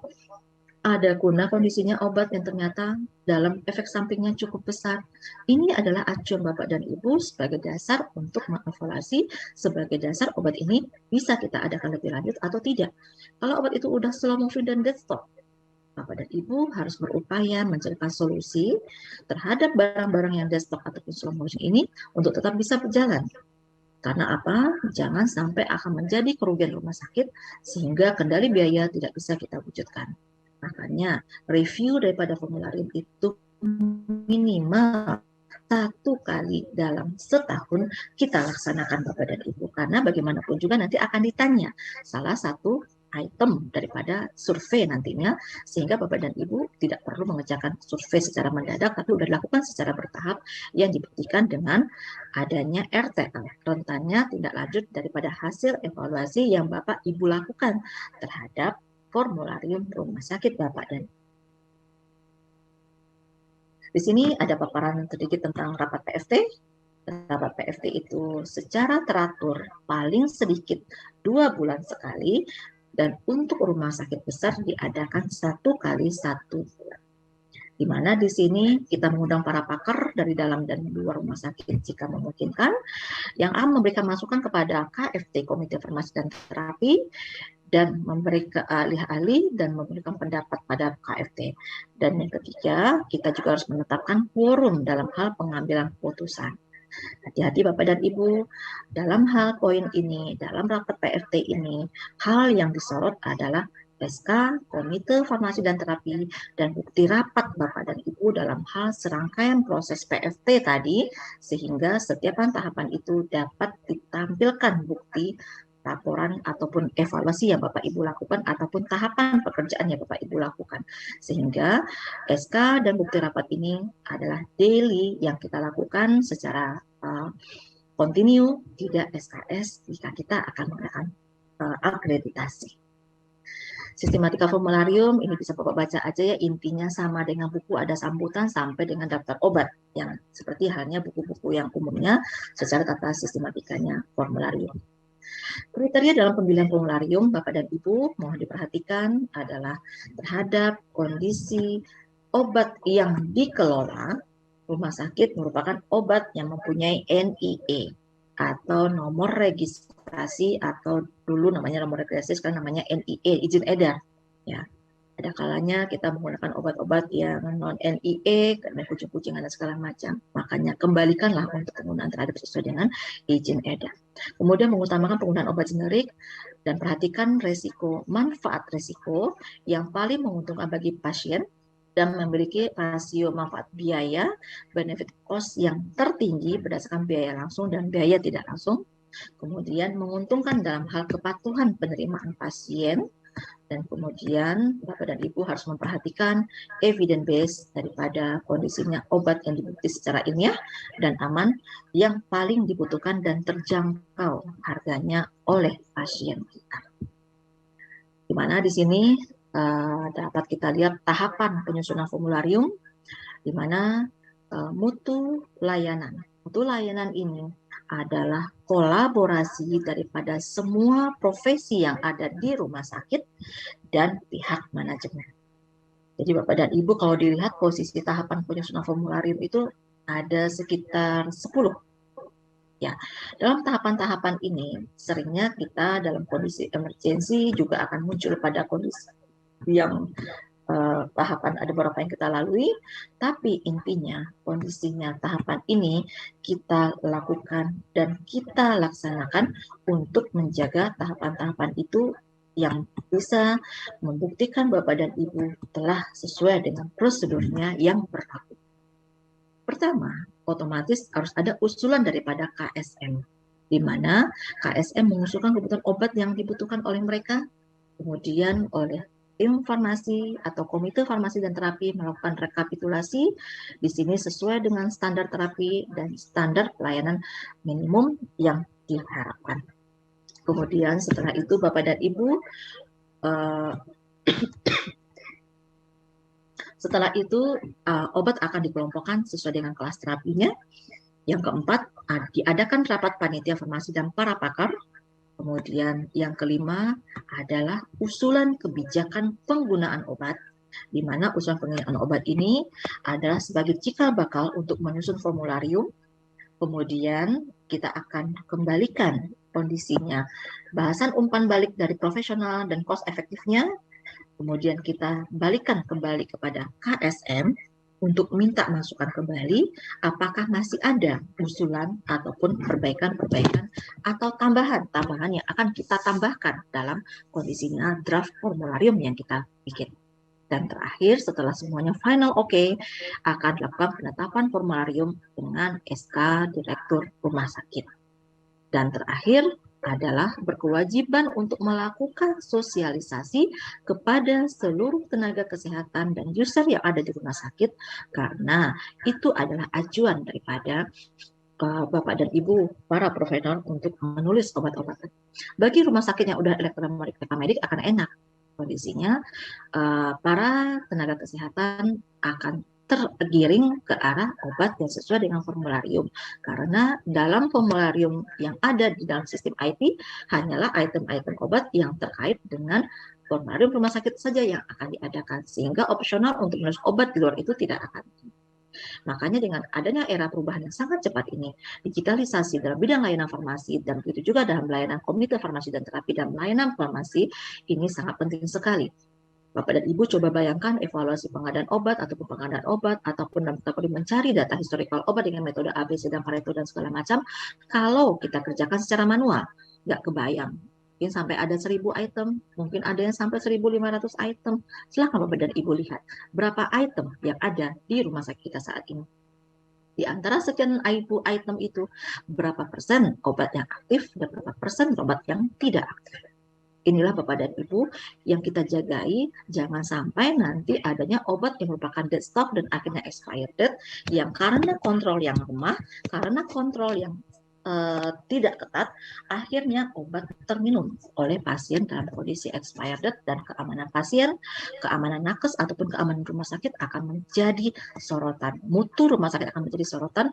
Yang paling bahaya adalah akan menjadi tuntutan terhadap rumah sakit yang saat ini harganya tidak akan hitungan kecil, udah main hitungan M. Makanya Bapak dan Ibu, kerjakanlah apa yang kita kerjakan di rumah sakit itu. Anggap saja apa yang kita kelola itu adalah buat diri kita, buat keluarga kita, dan buat orang tua kita.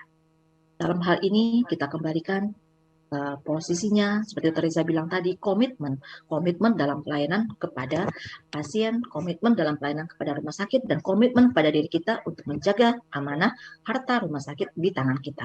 Makanya Bapak dan Ibu, tujuan akhirnya adalah keamanan pasien, keamanan nakes, keamanan kiri kita sebagai nakes ataupun non nakes, dan keamanan rumah sakit dari hal yang tidak diinginkan. Oke. Dan terakhir kita akan masuk pada kondisinya evaluasi review formularium, di mana formularium yang ada di rumah sakit itu harus kita review, di mana kondisinya obat-obatan yang ada di rumah sakit itu akan bisa kita lakukan review terhadap formular ini, di mana kondisinya pengajuan permohonan tertulis daripada KSM dan PFT jika ada obat-obatan yang baru.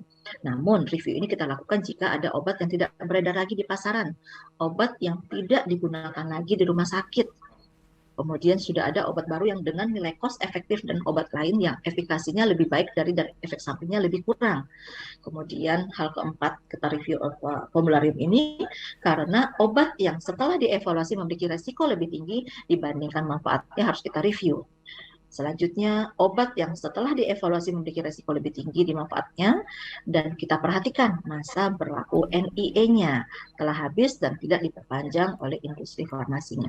Ini sering terjadi juga jika kondisinya tiba-tiba booming, tiba-tiba menghilang. Seperti contohnya pada saat pandemi kemarin adanya Peroclin spray yang kita sering gunakan, tiba-tiba itu sudah ada, tidak lagi diperpanjang NIE-nya, sehingga kita mencarinya juga untuk cukup susah. Maka terkait dengan hal-hal ini menjadi bahan review untuk formularium rumah sakit Bapak dan Ibu nantinya. Dan faktor yang selanjutnya menyebabkan review adalah terdapatnya obat lain yang memiliki efikasi yang lebih baik atau efek samping yang lebih ringan, sehingga Bapak dan Ibu harus memilih review. Hal ini dilakukan secara bertahap dan secara berkala.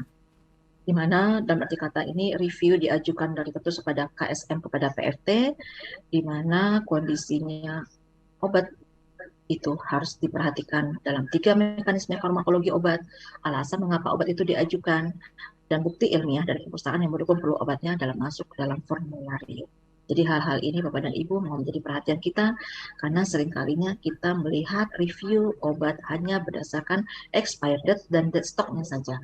Padahal begitu banyak hal review yang bisa kita jadikan sebagai acuan sehingga hasil review kita akan lebih baik lagi. Di sini dengan adanya formularium, dengan adanya usulan daripada Komite Farmasi dan Terapi, kita menerbitkan suatu kebijakan penggunaan obat di rumah sakit.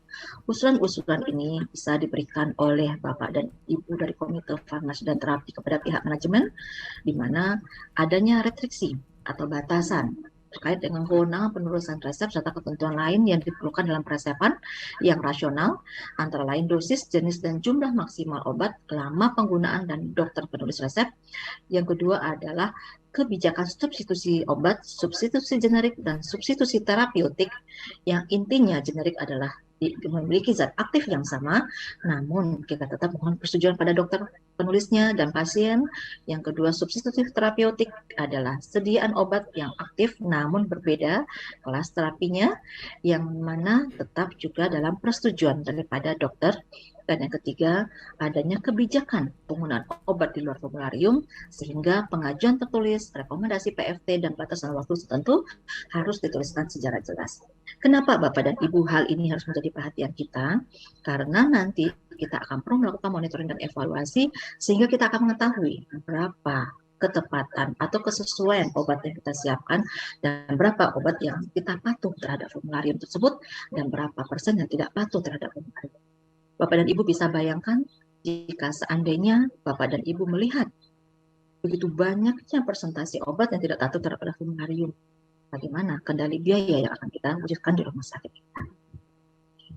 Sedikit terakhir materi tentang pemantapan atau monitoring dan evaluasi, di mana di era VUCA dengan adanya digitalisasi kita lebih mudah melakukan kondisinya evaluasi terhadap hal dua. Pertama adalah presentasi kesesuaian penggunaan obat di rumah sakit dengan formularium rumah sakit. Itu adalah presentasi kesesuaian jumlah item obat yang diresepkan sesuai dengan formularium dibagi dengan jumlah total item obat yang diresepkan dikali 100%. Kemudian yang kedua adalah presentasi kesesuaian ketersediaan obat di rumah sakit dengan formularium. Presentasinya kesesuaiannya adalah jumlah item obat yang sesuai dengan formularium dibagi dengan jumlah item sesuai dikali dengan 100%. Sebagai contoh sampel, ini diambil dalam kondisinya 1 bulan pasien 150 orang dengan 50 resep, di mana didapatkan kondisinya jumlah obat, item obat yang diresepkan sesuai dengan formularium adalah 100 item. Karena jumlah total obat yang diresepkan adalah 102. Makanya perhitungan presentasi kesesuaian penggunaan obat adalah 100/102 dikali 100 adalah 98%. Di sini berarti bahwa penggunaan obat di rumah sakit Bapak dan Ibu sesuai dengan standar formularium yang ada. Kedua, contohnya adalah jika item obat dalam formularium 160 dan ketersediaan obat di rumah sakit adalah 200 item, berarti 160/200 ada 80. Berarti kesesuaian ketersediaan obat di rumah sakit dengan formularium adalah 80%. Kenapa 2 poin ini kita bahas secara detail Bapak dan Ibu? Karena hal ini akan menjadi pertanyaan dalam kondisinya audit nantinya. Bapak dan Ibu siapkan dokumen bukti. Mana bukti evaluasi kesesuaian penggunaan obat di rumah sakit dengan formularium dan mana bukti kesesuaian ketersediaan obat di rumah sakit dengan formularium Bapak dan Ibu. Dengan adanya era VUCA, perubahan semakin yang tidak akan mampu hanya dengan proses transformasi digitalisasi. Dengan era manual yang terlambat, kita akan lama responnya sehingga kita akan tertinggal dalam layanan rumah sakit, begitu juga layanan kecepatan terhadap pasien dan terutama adalah kepuasan pasien itu sendiri. Di Bapak dan Ibu, bukti dokumen review ini karena bagaimanapun juga nanti terhadap indikator nasional akan menjadi acuan juga indikator mutu rumah sakit, di mana pada poin ke-9 ada lagi nanti indikatornya terkait dengan indikator kepatuhan penggunaan formularium nasional di rumah sakit. Sementara formularium nasional adalah penggunaan kita yang kita jadikan acuan sebagai salah satu penyusun formularium di rumah sakit kita, karena ada pasien-pasien yang menggunakan obat-obat lain pada Fornas.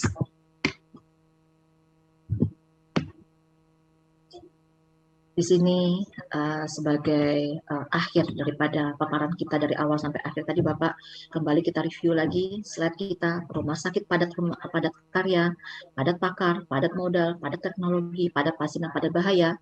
Dengan adanya revolusi 5.0, kita harus mampu secara bersama-sama, kita harus mampu secara kritis berpikir, kita harus kreatif dan inovatif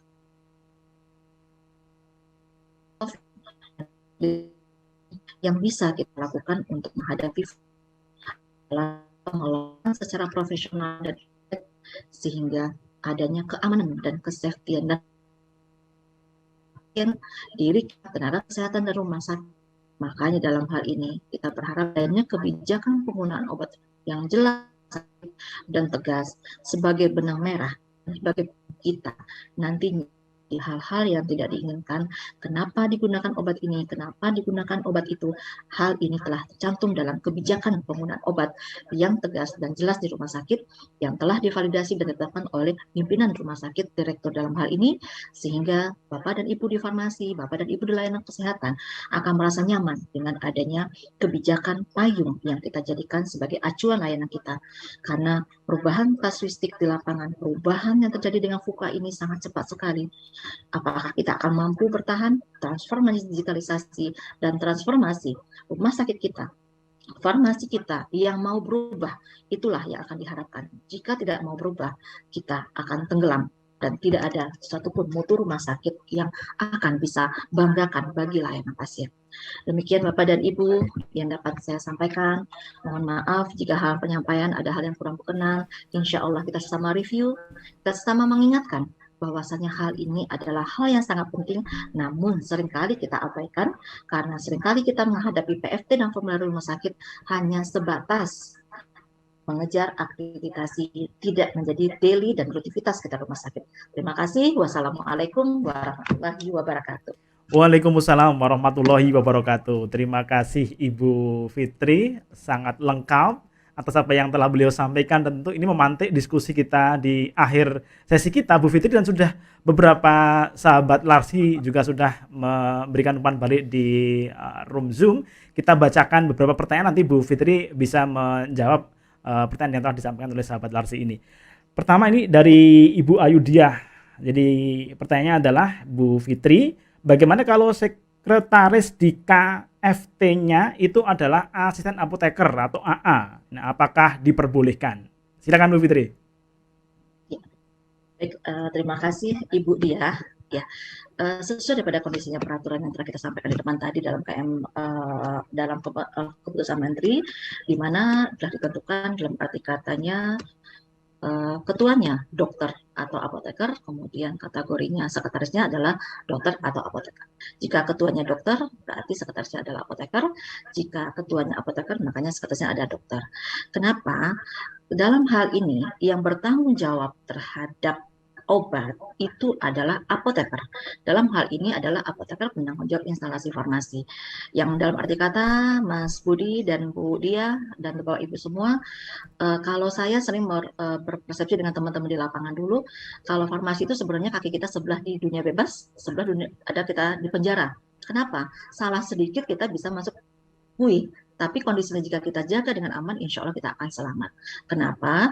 Kalau kondisinya asisten apoteker, kita akan berargumen dengan para kondisi profesional lainnya, kita akan berdiskusi dengan kemampuan kita untuk bernegosiasi dengan tenaga dokter dan tenaga profesional lainnya, itu juga akan diharapkan. Makanya kita kembalikan pada Kementerian Kesehatan bahwasanya itu adalah apoteker. Jadi tetap kita kembalikan kepada fungsi dan aturan yang berlaku tetap apoteker. Demikian Pak Budi, Iya, Mas baik. Budi ya, semoga dapat Oke. dipahami. Iya, terima kasih Bu Fitri. Itu pertama nih, masih ada beberapa pertanyaan yang lain. Ini ada dua pertanyaan yang sebenarnya hampir sama, mempertegas saja dari pertanyaan yang pertama Bu Fitri. Dari Rumah Sakit Jiwa di Provinsi Bali dan juga oleh Pak Izudin ya, Sabana. Ketua KFT, lagi-lagi ketua KFT atau sekretaris KFT ini kalau dokter apakah cukup dokter umum atau harus dokter spesialis? Mungkin ini perlu ada penegasan saja Bu Fitri. Ya, baik. Terima kasih Bapak. Bahwasanya untuk kasihnya ketuanya adalah dokter, kita berharap kondisinya itu adalah dalam tanda kutip adalah orang yang diseganin, dan jika mungkin kondisinya ada ke spesialis ataupun nanti dokter umum yang diseganin, karena secara prinsip apa? Ketua PFT ini yang dibutuhkan adalah rangkulannya, negosiasinya dengan para KSM lainnya. Jadi kita berharap dengan adanya ketua KFT ini adalah yang mempunyai power, yang punya lingkup pergaulan yang luas, yang bisa persuasif, yang bisa negosiasi dan berusaha untuk mempersuasifkan para dokter-dokter dari semua KSM, sehingga apa tujuan daripada Komite Farmasi dan Terapi ini bisa kita wujudkan. Makanya sering kita garis bawah underlying-nya bahwasanya adalah kalau bisa ini adalah orang yang disegani, karena bagaimanapun juga akan menjadi dituakan nantinya, akan menjadi dihormati, sehingga kata-katanya akan juga sering dipersuasifkan, akan bisa diikuti. Demikian Mas Budi dan Bapak. Iya, baik, ini menarik ini ya. Jadi orang yang disegani di rumah sakit tentu dengan profesi dokter ya tadi atau apoteker ya. Jadi kalau misalnya ada apoteker yang memang sudah mungkin senior dan disegani, bisa jadi adalah yang bersangkutan. Dan tentu bisa berkomunikasi dengan para pihak yang ada di internal rumah sakit. Karena rumah sakit multi tadi ya, ada padat SDM, padat macam-macam lah kira-kira demikian, seperti paparannya Bu Fitri. Baik, kita lanjut ke pertanyaan berikutnya Bu Fitri.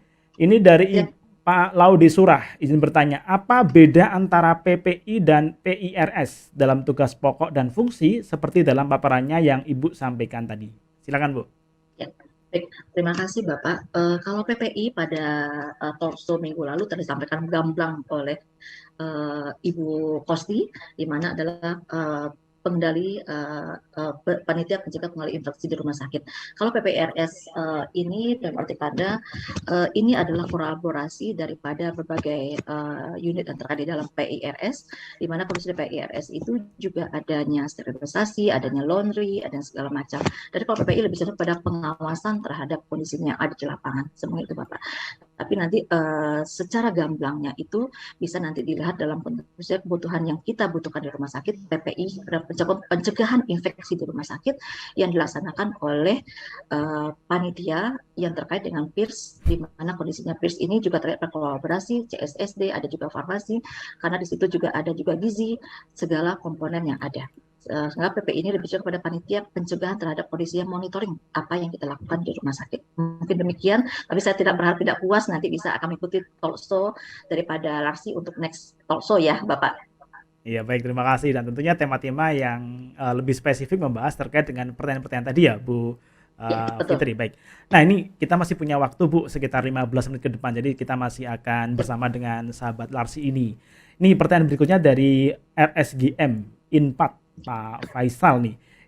Bu Fitri bertanya terkait dengan dari Rumah Sakit Khusus Gigi. Formularium apakah khusus berisi mengenai obat-obatan atau boleh berisi alkes dan BMHP? Juga kebetulan di rumah sakit kami variasi alkes untuk tindakan gigi lebih banyak dibandingkan dengan obat-obatan. Nah, monggo Bu Fitri. Oke. Baik, secara prinsip formularium memang lebih cenderung kepada penggunaan obat-obatan yang ada di rumah sakit, sehingga kondisinya itulah Bapak, dalam era digitalisasi revolusi 5.0 ini kita diminta untuk kreatif dan inovatif. Apalagi kita nggak bisa pungkirin seperti yang Bapak dari SM bilang tadi, alkes itu atau BMHP itu akan lebih banyak dibandingkan juga kondisinya obat-obatan. Jika seandainya obat-obatan sekitar 1.000 atau 1.500, makanya BMHP dan alkes itu jika diredarkan juga akan berada sekitar 750 dengan kondisi 1.000 sampai dengan ukuran panjang pendeknya akan bisa bedakan. Dalam hal ini Bapak dan Ibu, formularium fokus kepada obat, sementara alkes itu lebih baik kita dari rumah sakit membuat standar alkesnya juga. Kalau bisa berkembang kepada standar bahan makanan yang ada di gizi, berkembang juga kepada standar formula susu yang ada di rumah sakit, sehingga barang obat alkes yang ada di rumah sakit sampai ke lab dan radiologi, kita mempunyai standar baku yang ditetapkan oleh pimpinan rumah sakit, sehingga dalam hal pengadaan kita tidak main merek ini pertama, bulan depan merek kedua, merek ketiga, akhirnya akan sekian banyak item alkes yang ada di kita.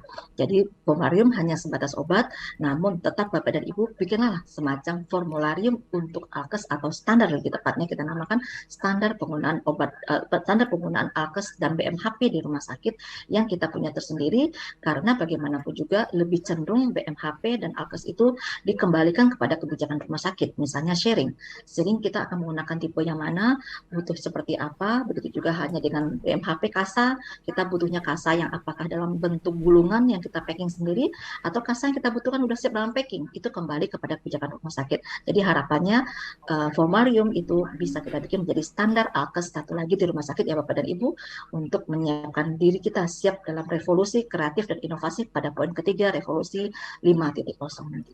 Demikian Pak Budi dan Bapak Iya, dan Ibu. wah, ini luar biasa banget nih ya, jawabannya begitu tuntas begitu disampaikan oleh Bu Fitri. Tapi tentu nanti Bapak Ibu kan juga masih diperkenankan untuk bertanya. Kita menuju ke sahabat Larsi yang satu yang sudah resen Bu Fitri. Jadi kita kembali sekarang kita menuju ke sahabat Larsi yang resen biar menyampaikan pendapatnya secara langsung nih. Ini ada Ibu Ira di Pekanbaru. Kami persilahkan Bu Ira yang sudah resen untuk membuka speakernya dan bertanya langsung. Ya, silakan Bu. Terima kasih Bapak, saya Ira dari Rumah Sakit Madani Kota Pekanbaru. Ingin bertanya Bu, apakah kesesuaian formularium yang tadi presentasenya, apakah cuman nama atau item obat aja, misalnya gini Bu, jadi ada 50 lembar resep, di dalam itu ada 100 R gitu Bu. Apakah R-nya itu dilihat hanya berdasarkan nama atau misalnya ketoconazole misal Ambroxol tablet gitu. Kan tidak ada di formularium gitu. Tapi diresepkan oleh dokter. Nah, yang ada di formularium kita misalnya Ambroxol kapsul kan Bu, diresepkan misalnya Ambroxol, walaupun nggak ada ya Ambroxol injeksi gitu Bu. Apakah itu juga termasuk ketidakpatuhan atas formularium atau kita berdasarkan nama obat saja Bu? Apakah bentuk sediaan dan bentuk ininya yang lain juga apakah itu termasuk ketidakpatuhan, Bu? Jadi kayak mana kita bisa menilai itu tidak patuh terhadap formularium kalau misalnya dilihat dari bentuk sediaannya dia yang tidak patuh gitu, Bu? Atau berdasarkan nama obat saja, Bu, yang kita lihat. Demikian, Ibu. Ya, Oke, baik. Terima kasih ini. Nah, silakan Bu Fitri Ya, langsung. Pekanbaru. Ya, terima kasih Mas Budi, terima kasih Bu Ira. Secara prinsip dalam formularium kan kita mendetailkan. Ada misalnya amoxicillin tablet 500, kemudian ada amoxicillin injeksi, sehingga dalam arti kata kita rinci sampai dengan sediaan yang detail. Sementara jika dokter menulisnya itu adalah amoxicillin, kita bisa mereview kembali. Yang dia butuhkan itu adalah tablet atau injeksi. Otomatis kan tablet atau injeksi sudah ada dalam formularium. Yang dalam hal ini di luar formularium adalah jika obat dan nama sediaan tersebut tidak tercantum dalam formularium kita, sehingga kita kategorikan sebagai obat non formularium, berarti ada penulisan obat di luar obat yang telah ditetapkan oleh pihak manajemen rumah sakit. Demikian Mbak Ira. Iya, baik. Terima kasih ini Mbak Ira sudah bersama dengan kita dan bertanya secara langsung ya. Baik, sambil menunggu juga tadi nanti yang akan bertanya secara langsung dengan Resien, kita kembali ke pertanyaan yang ada di Chatroom. Nah, ini dari Ibu Siti Habibah, Bu Fitri, izin bertanya terkait dengan jika obat yang diminta oleh DPJP tidak ada di formularium, bagaimana alur pengadaannya? Terima kasih. Monggo. Baik, terima kasih Bu Biba. Secara prinsip, untuk pengajuan obat yang di luar non-formularium dari KSM yang bersangkutan mengajukan kepada Komite Farmasi dan Terapi dengan menggunakan form tertulis, kemudian akan dikaji oleh Panitia Farmasi Terapi dengan kriteria seperti tadi. Izin saya sedikit Pak Budi, Ya, mangga. nanti lupa.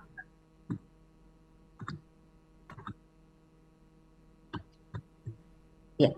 Jika seandainya obat tadi tidak ada dalam formularium diusulkan secara tertulis oleh KSM, kemudian dari Panitia Farmasi dan Terapi akan melihat dan meminta hal ini. Ada 3 poin yang diminta, Bu Biba. Pertama adalah mekanisme farmakologi obat itu dibandingkan dengan yang ada ini saat ini bagaimana atau indikasinya sama atau tidak.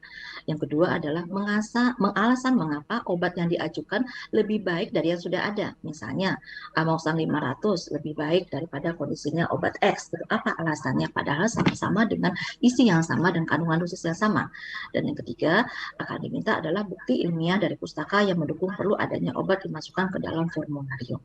Biasanya yang disetujui oleh Panitia Farmasi dan Terapi itu adalah obat-obatan yang tidak ada dalam formularium namun dibutuhkan dalam kondisi emergensi oleh rumah sakit untuk pelayanan pasien. Makanya kita akan biasanya review dengan rapat dengan KSM itu untuk rapat segera. Namun jika obat-obatan ini persis sama dengan ada di rumah sakit, makanya kembali lagi pada kebijakan tadi. Ada kebijakan penggunaan obat di rumah sakit tadi adalah adanya kebijakan restriksi atau batasan dan adanya kebijakan substitusi penggantian dengan zat aktif yang sama atau penggantian dengan kelas terapi yang sama namun khasiat dan efeknya bersama. Demikian Bu Biba, semoga dapat dipahami ya. Iya, baik, terima kasih. Semoga Ibu Habibah tadi sudah menyimak dengan jelas jawaban dari Ibu Fitri. Bu Fitri ini masih ada, kita bacakan kembali ya Bu Fitri ya. Oke, ini Bu Fitri ini terkait dengan dari Dokter Asrida, dari Dokter Asrida. Ibu Fitri menyampaikan kalau yang dimaksud bermutu adalah pemberian layanan yang melebihi harapan penerima. Bagaimana kemudian strategi kita dalam meningkatkan mutu layanan di era VUCA jika rumah sakit kita dikelilingi oleh rumah sakit kompetitor yang handal. Nah, kalau di sekitar rumah sakit kita ini, apalagi sekarang ini kan tumbuh dan berkembang ya rumah sakit di beberapa daerah. Nah, kalau kemudian di sekitar kita ada rumah sakit kompetitor yang tumbuh berkembang dan lebih handal, ini gimana caranya, Bu? Mangga. Ya, terima kasih Pak Mas Budi dan Dr. Asra. Jika seandainya di sekitar kita adalah rumah sakit yang bermutu dan itu lebih baik dari kita, ya itulah dok. Kita harus berubah ke arah yang lebih baik. Kalau seandainya pertama dari segi layanan, Apakah kondisinya layanan kita itu udah baik daripada mereka, mau tak mau kita harus memperbaiki layanan. Bagaimana kondisi kita memperbaiki layanan jika begitu pasien datang ke rumah sakit kita dengan kondisi layanan terima oleh customer kita dengan rada cuek, jutek, otomatis akan meninggalkan layanan ini. Kita harus mampu untuk berubah lini layanan ke depan. Yang kedua, mau tak mau kita harus siap dengan digitalisasi. Kalau rumah sakit tetangga kita udah pakai digitalisasi, komputer kita masih manual, ini siap kita harus akan segera ditinggalkan oleh mereka dan kita tidak mau ditinggalkan oleh pelanggan kita. Dan yang ketiga, mau tak mau kita harus siap merubah wajah kita. Apakah wajah kita telah seperti layaknya layanan yang memberikan baik bagi rumah sakit, atau malah begitu datang ke rumah sakit kita nggak ada bentuknya, masih berantakan dan segala macam. Siapa yang akan melihat kita? Kembali lagi daripada dokter adalah komitmen daripada manajemen, semua karyawan, dan semua stakeholder yang ada untuk memajukan hal ini. Demikian dokter, semoga dapat dipahami. Iya, baik, terima kasih Dokter Asrida pertanyaan dan terima kasih Bu Fitri atas jawabannya. Nih, kembali kita ke pertanyaan berikutnya dari APT Yales Fitri. Izin bertanya Bu Fitri, bagaimana kemudian pembagian persentase obat yang masuk formularium dengan non-formularium dengan budget rumah sakit pemerintah yang terbatas? Mohon pandangannya Bu Fitri. Baik, terima kasih Ibu. Secara prinsip kita berupaya membuat semua obat yang ada di rumah sakit kita dan sesuai dengan standar formularium. Jadi sedapat mungkin kita minimalisir obat-obat di luar standar formularium. Karena kalau seandainya obat di luar standar formularium itu cukup banyak, berarti ini adalah indikator. Berarti formularium kita mungkin udah 3 tahun nggak direview, pertama. Yang kedua, bisa jadi kondisinya presentasi ini terjadi karena memang kebutuhan. Seperti era FUKA tadi, kebutuhan terhadap kebutuhan obat ini yang sangat tinggi. Berarti bisa direview kembali oleh Bapak dan Ibu, tidak perlu menunggu 1 tahun, karena minimal ada 1 tahun.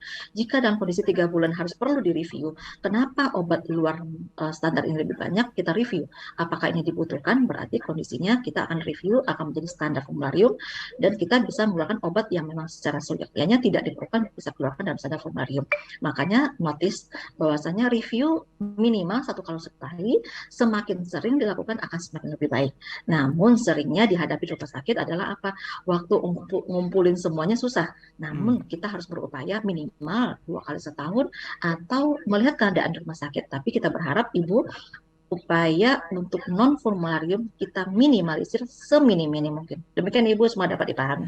Iya, baik, terima kasih. Ini saya kira sangat jelas dan sangat bisa difahami Bu Fitri. Ini kembali kita masih ada waktu sekitar 5 menit ke depan dan kita manfaatkan betul untuk menjawab pertanyaan-pertanyaan dari teman-teman kita, sahabat Larsi yang bergabung di pagi siang hari ini. Pertanyaan dari Pak Iksan ini, bolehkah ketua komite medik merangkap sebagai ketua KFT? Nah, Bu. Terima kasih Bapak Ihsan. Secara prinsip kita berharap ada 2 hal yang berbeda. Karena jika seandainya ada apa-apa dengan ini akan terjadi kolaborasi antara kedua unit komite dengan KFT. Kalau dilakukan kepada orang yang sama, dikhawatirkan adalah putusan terhadap hal ini tidak maksimal. Jadi kita berharap seperti hanya di farmasi, kalau bisa teman-teman yang ngambil obat dengan teman-teman yang menyerahkan obat itu adalah orang yang berbeda, dalam arti kata ada cross check silang antara 2 orang yang berbeda sehingga bisa minimalisir communication error ataupun hal-hal yang tidak diinginkan dari kepemimpinan yang tunggal, dalam hal ini komite dan KFT. Mungkin demikian dokter, dapat dipahami. Baik, terima kasih. Ini kita tinggal sesi di akhir ini. Ada satu pertanyaan yang saya kira mesti kita jawab juga Bu Fitri. Ini pertanyaan terakhir dan jawaban terakhir juga dari Bu Fitri. Selebihnya nanti kalau Bapak Ibu sekalian ada pertanyaan nanti kita akan jawab melalui email Bapak Ibu sekalian. Ini pertanyaan terakhir Bu. Bu Fitri, bagaimana jika KFT itu sendiri tidak berjalan? Sehingga dalam pemantauan kepatuhan Fornas dan PPRA hanya dilakukan oleh tim mutu, sedangkan upaya menindaklanjuti temuan-temuan tersebut menjadi sangat sulit karena KFT yang tidak berjalan. Nah, monggo silakan. Terima kasih Ibu. Secara prinsip Bapak, bagaimanapun juga KFT ini harus kita adakan. Cuma memang tidak bisa dipungkirin selama ini kita sering KFT ini dan notulennya, bukti evaluasinya, bukti segala macamnya itu kita kejar demi merangkaikan akreditasi. Mulai sekarang kita izamkan, kita niatkan bahwasanya PFT harus ada minimal review untuk minimal 1 kali setahun. Karena bagaimanapun juga Bapak, mutu bukan jobnya daripada terhadap evaluasi obat, seleksi obat, dan usulan kepada pihak manajemen hanya satu, Komite Farmasi dan Terapi, yang itu sebagai dasar direksi untuk memutuskan suatu kebijakan penggunaan obat di rumah sakit. Sementara kompetensinya Komite Mutu tidak sampai kepada kompetensinya PFT yang terdiri atas semua spesialisasi yang ada di rumah sakit, apotekernya, dan tenaga kesehatan lainnya ada di rumah sakit. Demikian Ibu dan Bapak, semoga dapat dipahami. Iya baik, terima kasih Bu Fitri, luar biasa. Tidak terasa hampir 120 menit kita telah bersama dalam Larsi Talkshow. Dan Bu Fitri tadi kalau di awal menyampaikan pantun, saya kira menarik kalau di akhir sesi ini juga Bu Fitri juga menyampaikan pantunnya. Monggo Bu Fitri. Ya, siap, mohon izin Mas Budi untuk closing statement dengan pantun saja ya Bapak dan Ibu. Bunga mawar, bunga melati. Cakep. Sungguh harum baunya. Cakep.